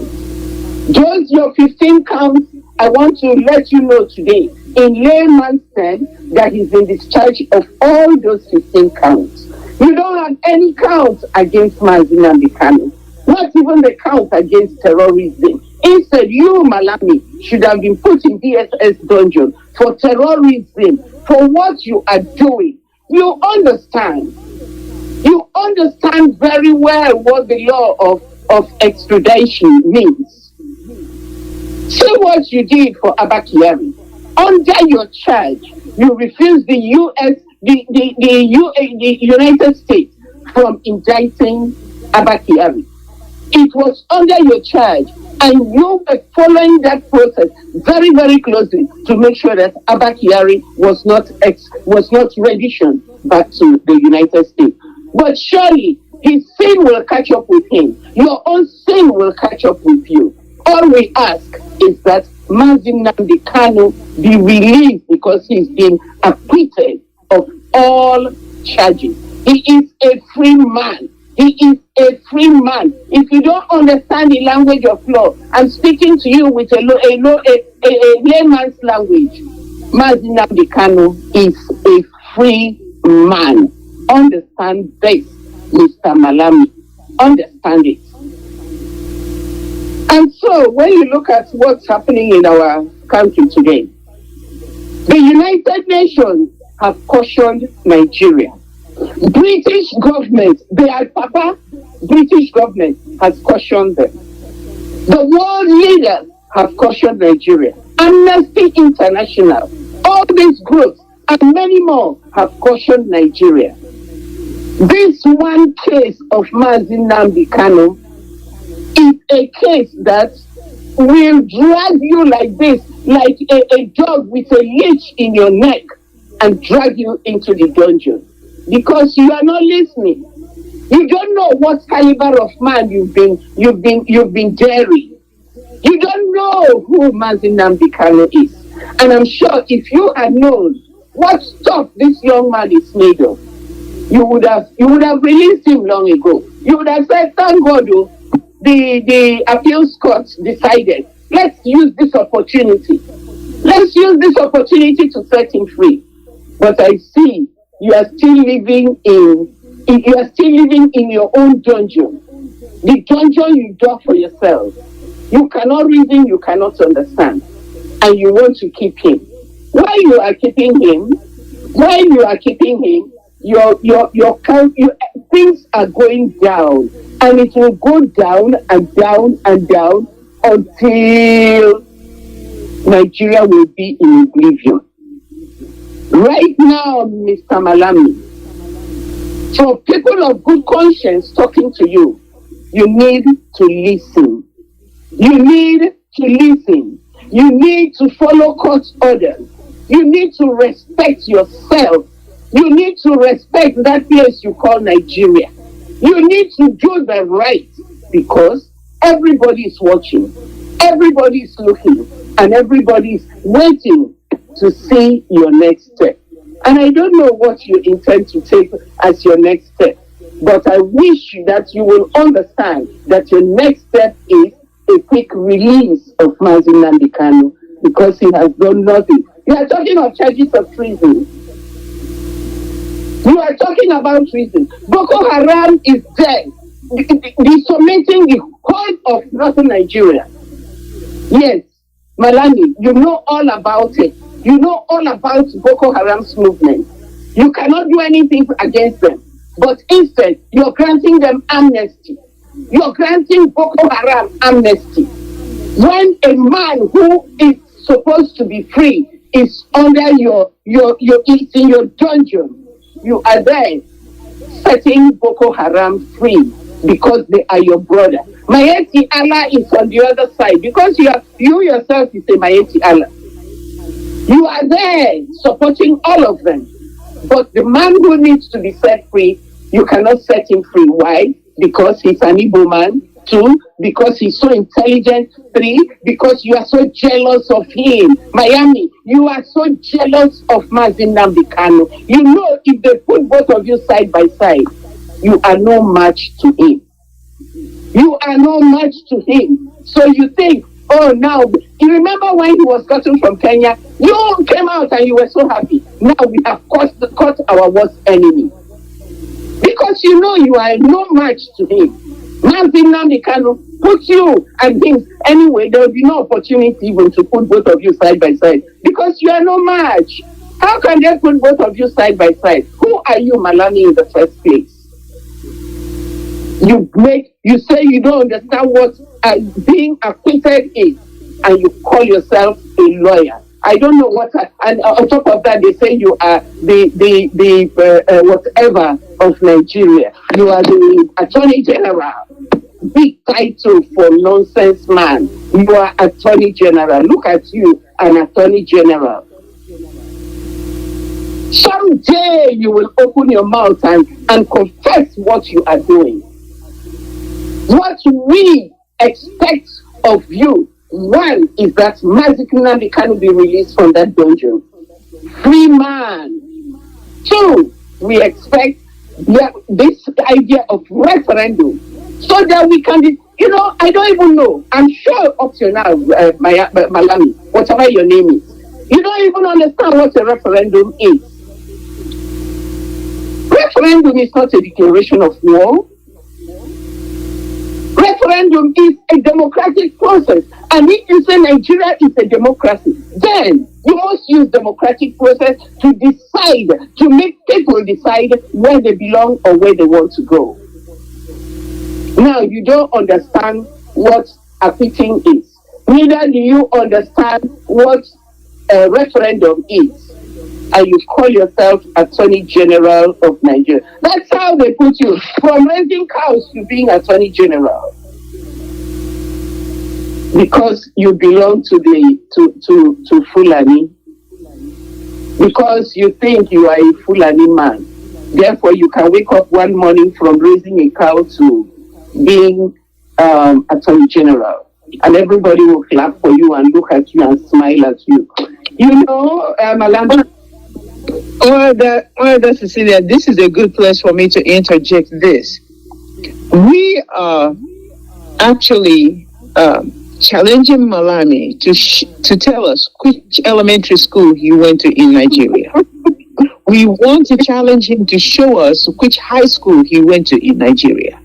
And then we want to see the certificates where he graduated from those elementary school and high school and maybe college and then law school. Because we are suggesting that he didn't, and he may not be from Nigeria to begin with. You know, it may be the Alamajiri Elementary School, Alamajiri Secondary School, Alamajiri College, and then from there he raised cow, and then from there in Nigeria probably, not in Nigeria ever. He's not a Nigerian. That's our point. He is not a Nigerian because he does not recognize that Buhari has been dead a long time ago and buried in a shallow grave in Saudi Arabia. So he is still thinking that he's working with whoever is giving him the cabal that is giving him these ideas. He is not a Nigerian. He doesn't understand. If anybody is a Nigerian, he's not a Fulani Nigerian. I really like the point you're raising right there. I think it's time for us now to begin to question his credibility, not only to be there as a Nigerian, but his credibility as a citizen of that country. Because some of them are coming from different parts of the world to come and rule the zoo because the enemy gave them time. So I think we should now hold him. He should come and prove himself before he can continue to try our leader. He's not qualified to do that. That's correct. And this is what we are saying. Most of these people, all of them holding all these offices, the head of the army, head of the this, head of police, head of all these things. Most of them are not Nigerians. Most of them are not. And then even if they are, what certificates are they holding? Exactly. What school did you go to? He doesn't know the difference between holding a person and setting the person free. And he is the head of whatever they said. That's what they gave him. And he's sitting there, stealing all the money in the country and feeling that he's on top of the world. He feels as he is untouchable. Malami, Mazi Nnamdi Kanu needs to be released. I am talking to you in a layman's term because I know you don't know any law. You don't even understand. Go so that Michael Sekeme and Ejiofor tutor you on how to be a lawyer. You can even come to me. Let me teach you because you don't know anything. What we are asking for is set Mazi Nnamdi Kanu free, and we must have our referendum. That's a democratic process, and that's the way things have to go. So, my beloved people, my people in Biafra, I want to let you know that we are all standing in solidarity with our leader.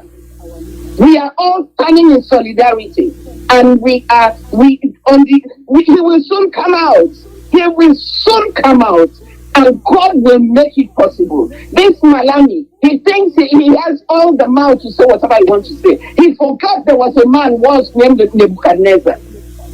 When he doesn't realize who God is, one day, with that's his mouth, he will use it to eat raw grass. He will become an animal and eat grass, and the dew of heaven will fall upon him, and he will know that there are spirits and there are spirits. He cannot just deal with the spirit of God anyhow. Thank you, my sister. So, stand strong, my people. Do not give up. Onyendu will soon come out. We will soon get our referendum, and we will head home to Biafra. Thank you very much. Okay, well, that's exactly what we expect. We expect the Fulani Nigerian government to release our leader and let my leader walk free and walk out of that jail. That's what we expect. That's our expectation. They cannot do any other thing. Some Biafrans have been calling Radio Biafra and said they must. We're giving it to them as that. They must release our leader. They cannot do anything else. Otherwise, someone also said yesterday that there are 80 million Biafrans supporting Mazi Nnamdi Kanu. There are about 70 or 60 million of us worldwide professing that we are IPOB or we are sympathetic to IPOB leadership, Mazi Nnamdi Kanu. And then there are 20 million of us who are ready to die for Mazi Nnamdi Kanu. So there is nothing Nigeria. Nigeria is left with no other option but to release my leader. That's it. Anyway, the next question is, should IPOB and Biafrans beg for our leader's release? Like the Southeast senators are doing. By the way, that's what the Sun wrote 2 days ago, that the Southeast Senator Caucus in the in Abuja were ready to beg Buhari to release our leader. Are these people crazy or they don't understand? Excuse me. The question that who says that Mazi Madabuchi says, are you foolish or are you stupid? Are you foolish or are you stupid? Sister Victoria. Wow, my sister. I could keep one also. Yeah. This is another one. You know, if Nnamdi Kanu, even though he is in DSS dungeon, I tell you, Nnamdi Kanu will call anybody saying that, suggesting that as an intellectual. Yep. I mean, even if he's hold from his head down, legs up, Nnamdi Kanu will call them intellectual. How can you talk about begging? How can anybody even suggest that? How can somebody say beg? You know, the topic that my sister was discussing and Dr. Tina added something to it. We now should begin to question the credibility of the people who are making judgments on us. I mean, we have to turn the whole thing around. That's how it's supposed to be. Because if you are wrestling judgments, if the judgment has been made, and they say you cannot try it anymore, and an attorney general is saying we are going to wrestle judgment, we are going to question the credibility of the attorney general. My sister said they are cow-rearers into position. Is this the people that our people want to beg? For what reason? I don't get it. I don't understand it. How can you in the whole world think about begging people who are not qualified, who are not credible to be in the position of authority? Like I said last week, all that they can understand is a rod on their back. That they don't hear. In fact, they are deaf, dumb, illiterate. And the more we are going down, kneeling down on them, the more they're thinking that they know something. Please, I am advocating and I'm pleading now to our people who believe they're educated, for you now to begin to dig the background of Malami. Begin to dig the background of all the people who are there wrestling this judgment, because they are not only not educated, but they are only but suits placed by the British government to hold Biafrans down. And the people who are begging are the people that our leader described as intellectuals, and we don't listen to them. It is true that some of them are, at least the deaf and dumb among the intellectuals, are beginning to speak up, and they said, come on now, the judgment is made, release him. Some of them are beginning to speak up. Because our leader have a soft heart, he will understand. And we can accept that. But to talk about go and beg, I am asking you, if you want to kiss Fulani ass, I'm sorry to use this word, if you want to lick their butt, please go and lick it for the little change they're giving you. But not on behalf of Biafrans. We are more than that. That's correct. We are more than that. We cannot accept educated illiteracy, somebody that has Arabic certificate, a cattle rearer who is wrestling judgment, to hold our leader down because they want to suppress the truth. He wants, it's not just the thing, he wants to hold Biafra, he wants to cover the eyes of Biafra while he kept people in a bag and take us to what they call a Sharia, to take us to Sharia court. And now to use the opportunity to pass judgment on all Biafrans, to pass judgment on IPOB members and destroy them. That is why he decided to say that Mazi Nnamdi Kanu is a flight risk. What are you afraid of? Mr. Malami, illiterate, what are you afraid of? If you know that you are doing the right thing, why don't you let Mazi Nnamdi Kanu go and see what happens? You're already afraid. As Attorney General, why are you afraid? That shows me how gullible, illiterate, Arabic scholar that you are. Because you don't go by judgment.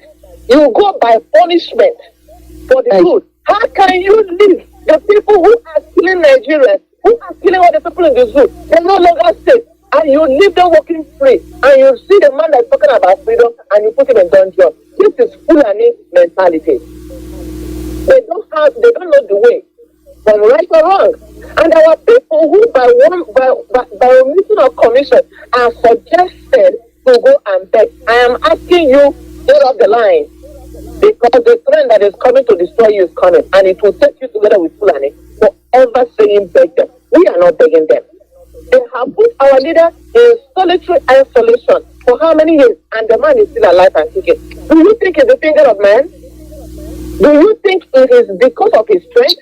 He is not there by himself. He is there because he has been sent. He is there because the people's Kadiama's hand is upon him for good. And for that reason, you that is trying to advocate, go and beg Fulani. Please, go and beg them for your brown envelope. Don't beg them for freedom of Biafra. The judgment, in fact, what did he do in the first place? People say talk about peace. What is the problem? What did he do? There is no judgment. That's why they crashed it and said he's acquitted. That's it. There's no judgment on our leader. He did nothing wrong. You that is begging, on what terms? What do you want to beg for? I don't understand it. So therefore, all these zoo intellectuals, whether you are Biafrans, whether you are Yoruba, whether you are Hausa, whether you are Fulani, keep your begging to your pocket. Keep begging for your brown envelope. We are asking for our freedom. And that is why our leader is suffering. And on that note, I want to tell you, dear friends, the educated ones, please, let's reverse this issue. Let's not begin to question the credibility of the people who are leaders. Let's begin to ask for the schools where if they forge certificate, you will know the truth. Get the history, there must be alma maters who were there in the school in those days. Whatever year they put, it is now time for us to begin to tell them where they belong. We have to, our leader said we will push you and tell you where to fall. It's time for us to push them now and tell them where they're going to fall. They are not going to hold our leader because they are not qualified to hold that man of wisdom in that jail, in that dungeon. For that Malami, you know that he is a cattle rearer, an Islamic scholar. He is not qualified to try him again. And therefore, we are going to demonstrate and declare that he has to step down. He is not qualified. He cannot read. An attorney general, what is he trying to atone for the people of the zoo called Nigeria? That he himself is wrestling judgment. We are not accepting it, and from now on, questioning the credibility of Miami, questioning his citizenship in that country should not be paramount. We are turning the judgment around. We are not begging. We have our right. We are holding it by the bull, by the horn, and we are not letting go. Our leader is going to work out of that successfully because God has destined it. Let my people go, and it's still the same today for Biafrans. We are going home. Thank you, my people. Thank you very much. Yes, indeed. Mazi Nnamdi Kanu should be discharged immediately, even before any further court hearing. This is the weekend. I know how they act in the zoo. They don't work. They're lazy people. That's what they should be called. We know who the lazy people are. It's the zoo Fulani soldiers and the Boko Haram and all this. They are all of them. All they know is how to loot money from the oil that comes from Biafra land and divide it among themselves. Like my leader says, sharing money, loot, and burn. Loot and burn. Share. That's all they know how to do. So, what should we be saying? Because we know that Mazi Nnamdi Kanu should be discharged immediately, even before any other court hearing. This is the weekend. They said that their Supreme Court is going to meet on Monday. Good for them to set it so quickly. It's good for them. But already, like my sister said, our leader has now been kidnapped twice, kidnapped from Kenya and stayed in the dungeon for almost 16 months. Now they re-kidnapped him after the appeals court's judgment. Now my leader is really second kidnapped this time around and suffering. What should we be calling for? Malami, what should we be? What are we calling for, really? Please speak. Yeah, Dr. Berechuku, let me, before I can jump to your question right now, you see what you guys have been discussing. These people, for instance, Malami, as you guys have mentioned, these people, most of them are not Nigerians. You know why I'm saying that they are not Nigerians? How do you think somebody, let me say, how do you think American will like to destroy America? No one will do it. No America will like to destroy America. The same that no Nigeria will like to destroy his or her own country. No matter how criminal that person is, the person will continue in his or her criminality without destroying the country. You see what happened to these people? They have come to destroy Nigeria. They have put everything upside down. And they forget that other countries, like in Nigeria, like in their master in UK, are laughing at them. They don't know. They don't care because the country called Nigeria is not theirs. They come there to make it. They are ruling. You see what they are ruling? They are ruling with hatred. They are ruling with hate. They don't go according to the law. That is why Nigeria is having a huge problem. Nigeria has been scattered. As I said, nobody will like to destroy what is his or hers. Only those foreign animals are coming inside Nigeria because Nigeria is open for them to do whatever they can. You know? Whatever they want, they are calling for their credibility now. Yes, I agree with you. It's very, very important. I'm telling you, my sister, these people doesn't belong to us. And we don't. You see why I said these people doesn't belong to us? These are Fulani people. I saw something yesterday while I was in social media that a woman directly feeding her kid, her little baby, with the breast of a cow. And the kids are licking the breast. That's how they feed their people.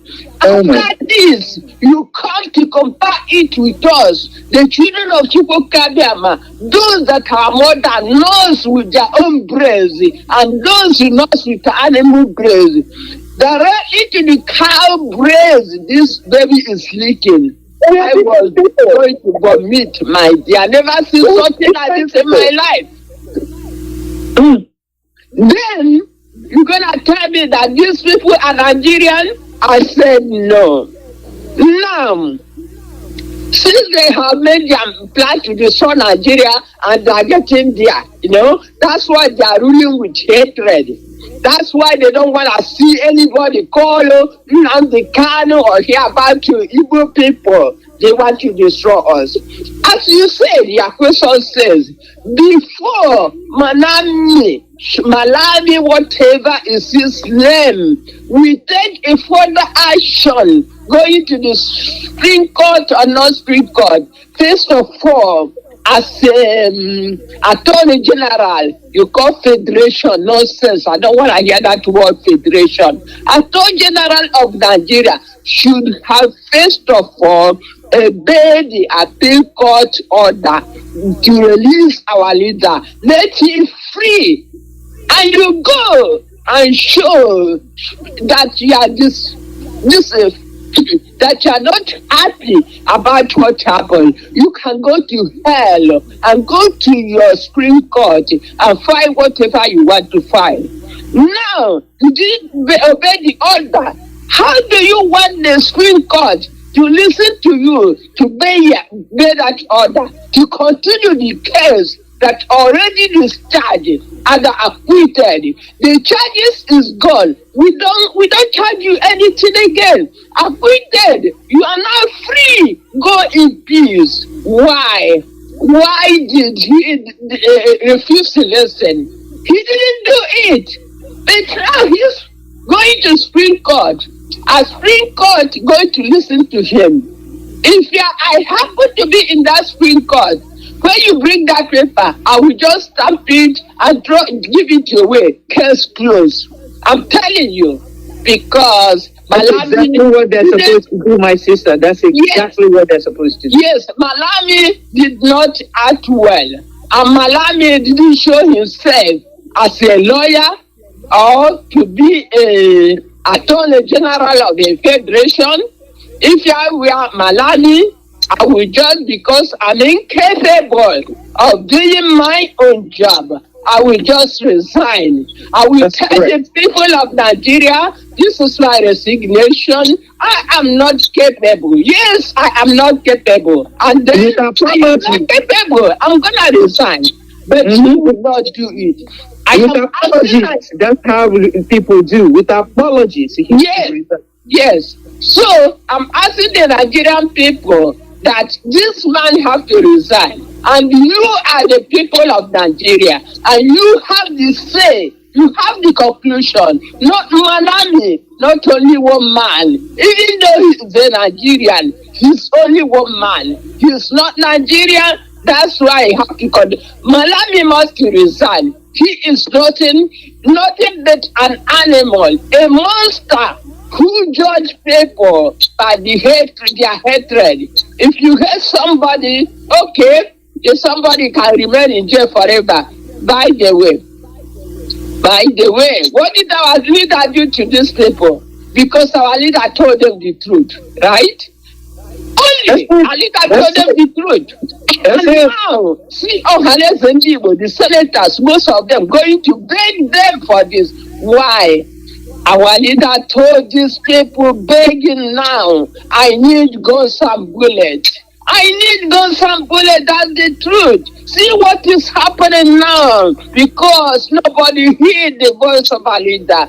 You see, and today, I believe all of them have regretted. I'm so sorry for them, because they failed to protect Biafran people. This is their duty. They have failed, and they have failed.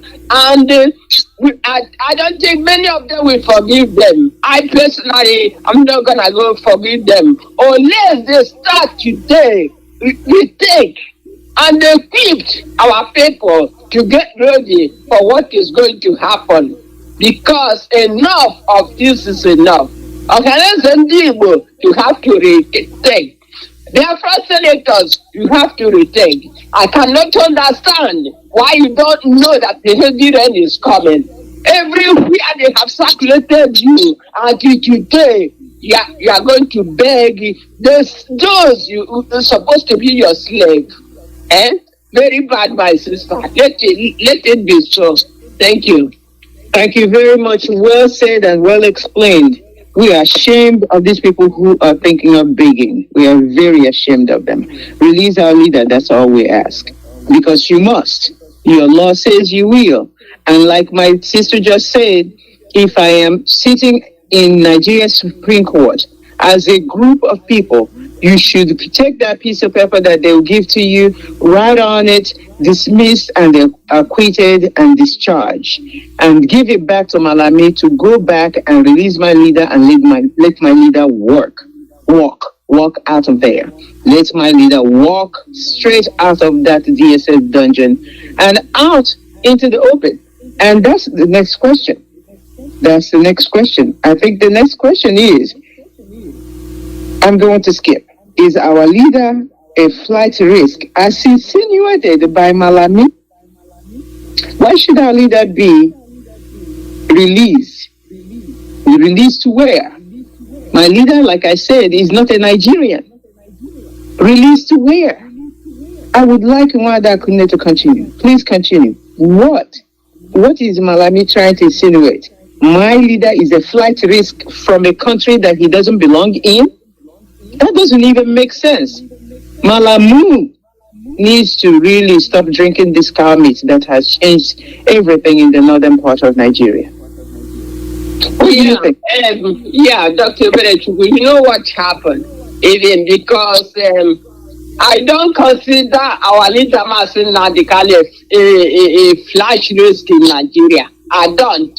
First of all, they kidnapped him and brought him to Nigeria. After this months, and the court have discharged all the unlawful charges they imposed on our leader, and which is our leader is free to go home.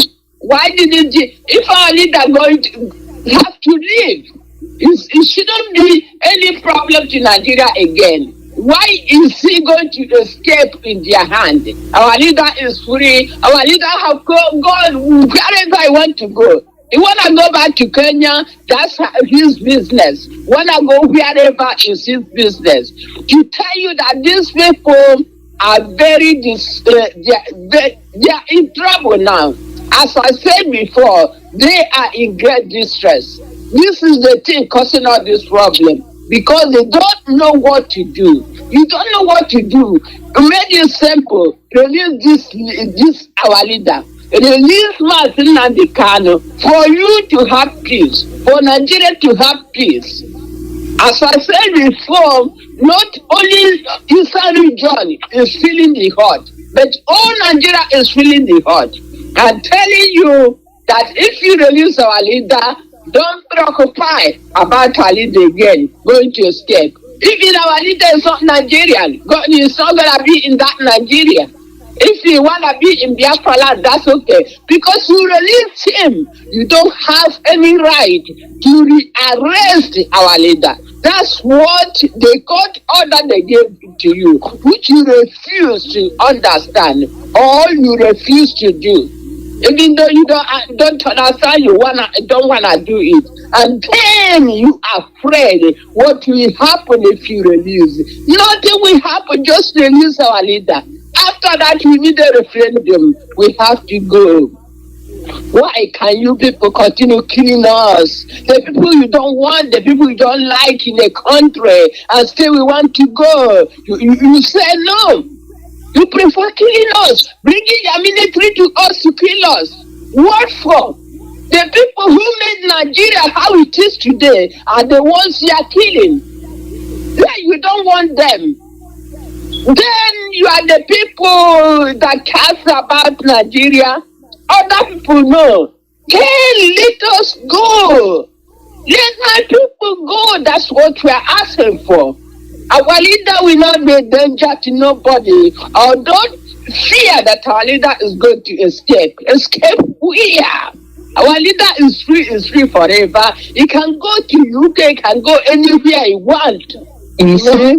Our leader don't have any problem with you guys. You guys are the people having problem with him because he told you the truth. He told you the truth. That's a problem. Even for you to learn, you cannot learn. Nigeria continue. That's why I say that the people ruling Nigeria, they are not Nigerians. Because if they are Nigerians, they will not want to destroy Nigeria. They are destroying, looting everything about Nigeria. No road, nothing. My people, see what flooding is doing in Nigeria. Not only Eastern region, other parts of Nigeria. Ask me, what are these people doing? But what they are doing, they are campaigning for election to elect somebody who called a president who cannot protect lives and property of the citizen. What for? What for? They think that our leader is their problem. Our leader is no. Release my leader unconditionally and let him go his way. My leader have nothing to do with you. Then we get a referendum and go home. Let my people go Pharaoh. Enough of this is enough. You have suffered us enough. The children of Chukwukabiama. And Chukwukabiama is watching all of you. And the time will come when this rain will fall. And when the Biafran people will say, this is a time for us to rise. And the Biafra will rise up. Believe me, Fulani, no matter you carry all our resources and do all you are doing to kill us, Biafran people will arise one day. And all of you will be grown away. You are playing with the children of Chukwukabiama because we are now asking you to reduce our leader. That is, it says we are begging you guys. Time is coming. Biafran people are getting ready too. You don't tell me they are not united. When time comes, Biafrans are united. See what happened in Alaba. Alaba, how Biafrans are united to fight the evil boys that Tinubu brought on them. You know, play with us. One day you say, you will regret what you have done to the children of Chukwukabiama. Thank you, Dr. Tina. Thank you very much, Thank you so very much, my sister. What other actions is IPOB taking to educate Nigeria while we demand for our leaders' release? Remember, Attorney Bruce Fine has written letters to congressmen for caucuses in Washington D.C. to head of different caucuses about our leaders' release and about sanctioning Muhammadu Buhari, the dead one or the live one or whoever is ruling Nigeria, and also sanctioning Malami, Mother Victoria. What should we be doing to continue the education while we demand for absolute release of our leader? Thank you, my sister. I want to thank our DOS, our HODs, for everything that they are doing. I mean, it was a great wind. A great wind. It was a heavy rainfall to pull down the platform of our leader and to bring our struggle to nothing. But God raised men, God raised women. Chinasa rose up. Chikedozium rose up. Now our radio men and women, our media, I mean everybody jumped into action. Everybody jumped into action educating Biafrans. And we thank God for those who are in the local area who are not even able to access the radio, either because they don't have the data or because they don't have the network. And we have some local people down there who are reaching them by word of mouth, by flyers, and any other means possible to them. We also have those who are going from home to home to educate people about the struggle. We want to thank Radio Biafra men and women, those who are showcasing themselves there every day, encouraging people to listen. I tell you, when you no longer hear our voice, that means we are dead. But because our voice keep ringing in the air, just like the time of Ojukwu, when they were there at the kitchen of a woman broadcasting to Biafrans, it was a word of encouragement for our people. And our leader revived that platform. Even though he is not speaking personally, his voice is still speaking to us today. So many people did not hear him at that time when he was speaking. So many people did not care to listen. He always tell you, come with your pen and paper. That's the prophet talking. Be the scribe. Write down things for yourself. Many people did not. But now, many people are listening to that same voice that he heard many weeks, months, years ago. That is the same thing that is happening today.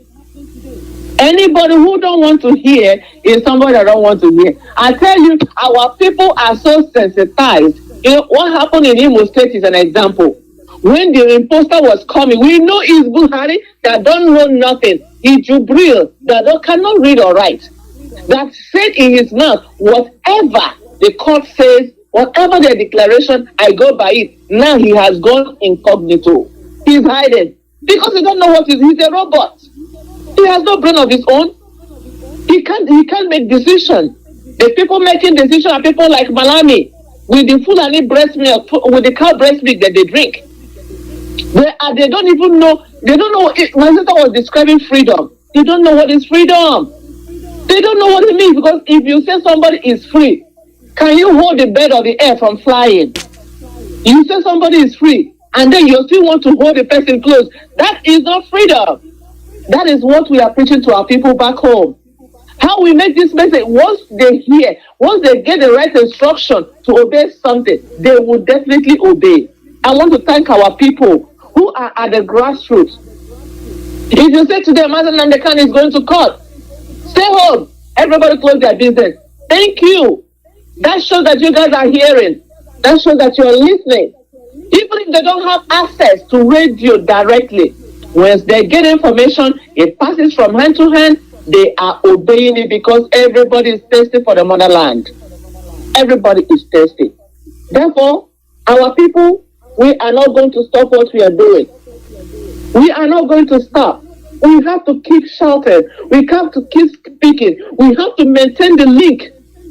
From Biafrans, there's a network all over the world. Anybody that chooses to be under the platform of Mazi Nnamdi Kanu, we have a network.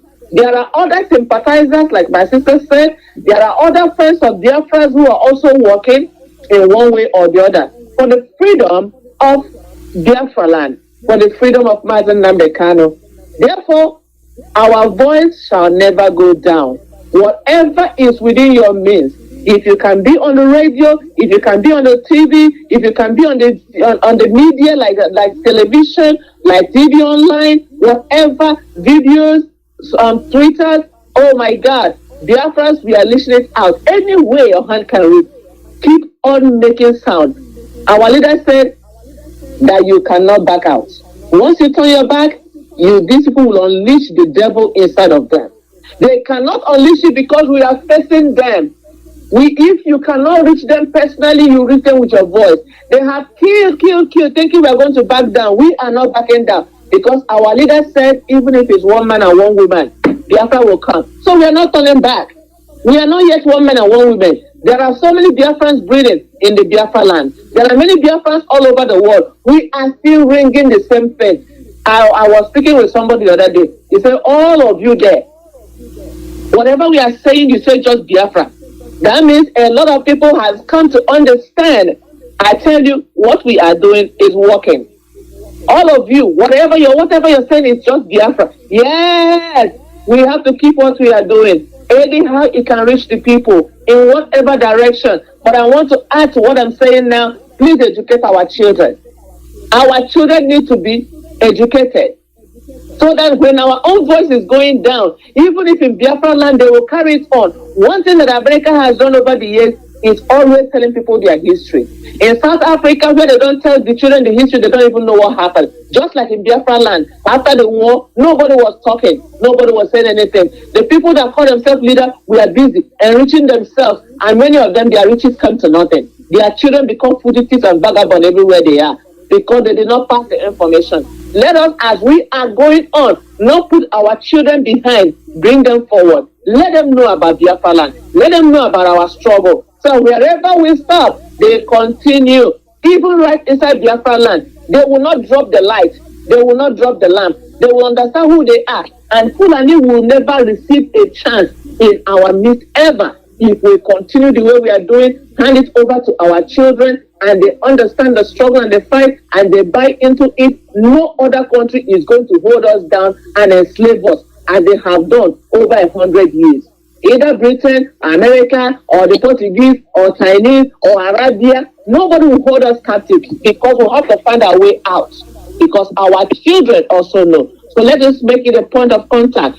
Now that we know that what we are doing is working, our people are listening, we have one voice, one mind, forget about the people who have strayed out of the way. They can come back anytime. But those who are holding on, please don't stop. Whatever you're doing, that people are listening to you, are hearing your voice, one faith, one baptism, one Mazi Nnamdi Kanu, one Biafra struggle. Hold on to it and never stop until we get to our promised land.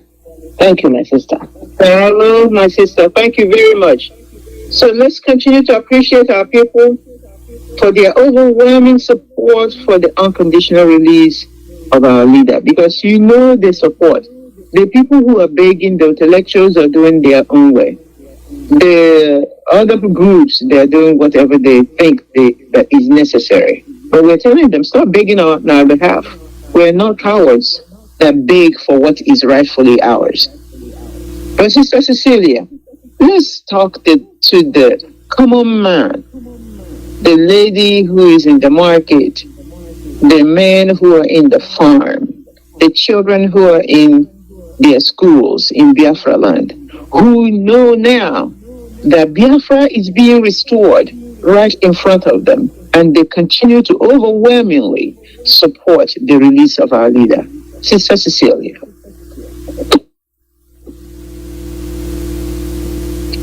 Thank you so very much, Dr. Berechukwu. You know, when the joy bells rang on the 13th of October, it was so glorious to see our people rejoicing over the court's decision of acquittal of our leader. I saw even Barrister Jofo conducting a choir. I said, God, I said, Barrister Jofo, I didn't know you could sing.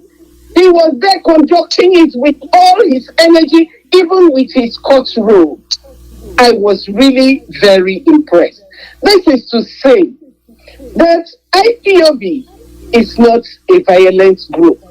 With the news of the acquittal of our leader, there was universal support.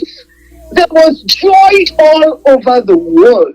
In Biafra land, the market women, everybody was rejoicing. And I was like, yeah, this is what life should be. We should be able to celebrate. We should be able to rejoice, not living in fear all the time. So, I just want to say, I give God the glory for our team of lawyers. Lawyer Osekome, you are just a gem. You are a gem, very knowledgeable. And I salute you, sir. You are wonderful. You need to tutor Malami. He needs to come to you and pay even hourly to get some tutoring from you. You are a gem. You are wonderful. Our beloved Ejiofor, what can I say? You sing so well. You did very well. Our team of lawyers, Ejimako, and the whole team, we salute you all, sir. You all are wonderful. I want to thank the DOS for the joy, I just want to remind our people, Biafrans, we must understand that in a revolution, silence speaks better than blowing your trumpet everywhere. The DOS, even though they are silent, they are working for us on the ground. They are doing what no man can ever think. It's only when you see the results you say, wow, see what they came up with, see what they have done. But when you say that, you say, I don't hear you, you don't say this, you don't. No, they cannot come out and be blowing their trumpet. They cannot come out and be revealing our secrets to our enemies. Remember, our enemy is not sleeping. They are watching, they are listening, they want to see our next step so that they know what to do. But the DOS has been responsibly responding to people and to the broadcasts. When they need to be quiet, they have been quiet. And I tell you, I've learned in my life that silence sometimes is better than blowing your horn. DOS, I cross my heart for you. I thank all our radio presenters. They have been wonderful, answering those difficult questions, taking those calls even at all times of the day, because people are hungry. People want to know. People want to find out. And our people have done wonderful. I want to thank Her Excellency, Uchechi. Ma'am, you've been wonderful. You have been wonderful, taking care of those children, keeping yourself, keeping quiet. Yet, you bear everything within you. You are indeed a virtuous woman. You are a great woman.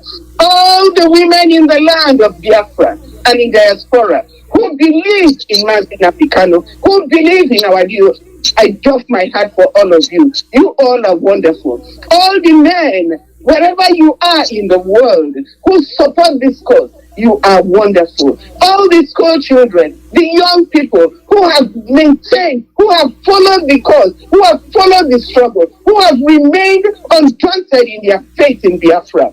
I doff my heart for all of you. You have been wonderful. And I want you to know that in the annals of Biafra, you all will be remembered because you have been great, you have stood there, you have supported our leader, and you have rejoiced with us. The word of God says we should rejoice with those who rejoice and cry with those who cry. When we rejoice, when we read about the news of his acquittal, you rejoice, and I say thank you for rejoicing with us. You have cried with us, you have rejoiced with us, and eventually, when we get into our land, Biafra land, we will all rejoice together and we will dance together. So, At this point, I also want to say, we still have so many of our Biafran brothers and sisters who are being incarcerated for no reason, just because they have professed the cause. Some even who are not members of Biafra, just because they are Igbos, they have been incarcerated. Look at this young lady, Idara Gold. I'm sure everybody must say about Idara Gold, who was caught and detained for several months now, and her case was never brought to court except recently. I am saying Idara Gold, stand strong. What was his fault? That she celebrated her birthday with different colors that looked like the Biafran flag. That was only why this young lady was arrested. And with her arrest, nobody knew where she was, but the Lord Chukwokika Biama preserved her. I say thank you, Idara Gold. Stand strong. Do not let them turn you around. They are trying to break you and to make you think otherwise of who you are and where you come from. Do not let them succeed, because you are a great woman. You are a woman of valor. And all our brothers and sisters who are incarcerated, very, very soon, you will all be out. But stand strong. Stand strong. Do not let anything move you. You see, in life, you cannot be between and betwixt. In life, you cannot be in the middle ground. In life, you must make a decision and stand on your decision. This is what makes us who we are. Stand on your decision. Do not let any Fulani man or any Fulani woman or any police or any soldier shake your faith. Stand strong. This is what makes us who we are. We are Biafrans. We are not those who dilly-dally anyhow. We are Biafrans, and we stand on our integrity. So I bid you all stand and stand strong. So I want to salute all of our people. I want to say, Biafrans, you have been wonderful, you have been formidable, you have been victorious. Stand strong. But for those of you who are sabotaged, those of you who have been selling your land, those of you who do not know whether you are in the right or the wrong, make up your mind. This is the time. Sabotage, turn around. Otherwise, what before sabotage will befall you. Look at Mary of Fable. Where is she today? Because she decided to sabotage the court. Look at her. Where is she today? She's reduced to nothing because she doesn't know who she is and she doesn't know what kind of person she is. She sells herself to anything. So I'm telling you, Biafrans, let us not emulate the bad apples in our midst. Let us emulate our leader, Mazi Iyke. He's a man of integrity. He's a man of his word. He is wise. He is intelligent. He has seen what will happen 50 years from now. What will happen to our children and our children's children. This is why he's making this sacrifice. Biafrans, we are Biafrans. We are Biafrans. Stand strong and don't let anything speak you. Thank you very much. Thank you, my sister. Biafrans, you are pushing forward with all your might behind the DOS, behind IPOB. Keep on acting bravely, because we know you are acting bravely. Keep on watching everything. I know you are watching everything in person, in real life, in Biafra land, and all over the world, on social media and everywhere. Keep watching and keep praying fervently. Do not relax. It is time to push forward, and we know you're pushing forward. So keep pushing forward behind this leadership that we have, Mazi Iyke, Doziem, and the rest of DOS. Keep pushing, keep watching everything. Tweet and follow them. Like we say, like Nigerians say, like Biafrans sometimes say, follow them bumper to bumper. Don't let go. Make sure that you're watching everything they say, analyze everything they say, and follow through with your own actions. If you have to write to discredit them, write to discredit them. If you have to write to support them, write and support them. You're doing everything that we're asking you to do. Don't relent. And for our final question this morning, what have we learned so far from these obstacles that we have faced so far while our leader has been in DSS dungeon. What have we learned from the obstacles, Sister Victoria? What have we learned?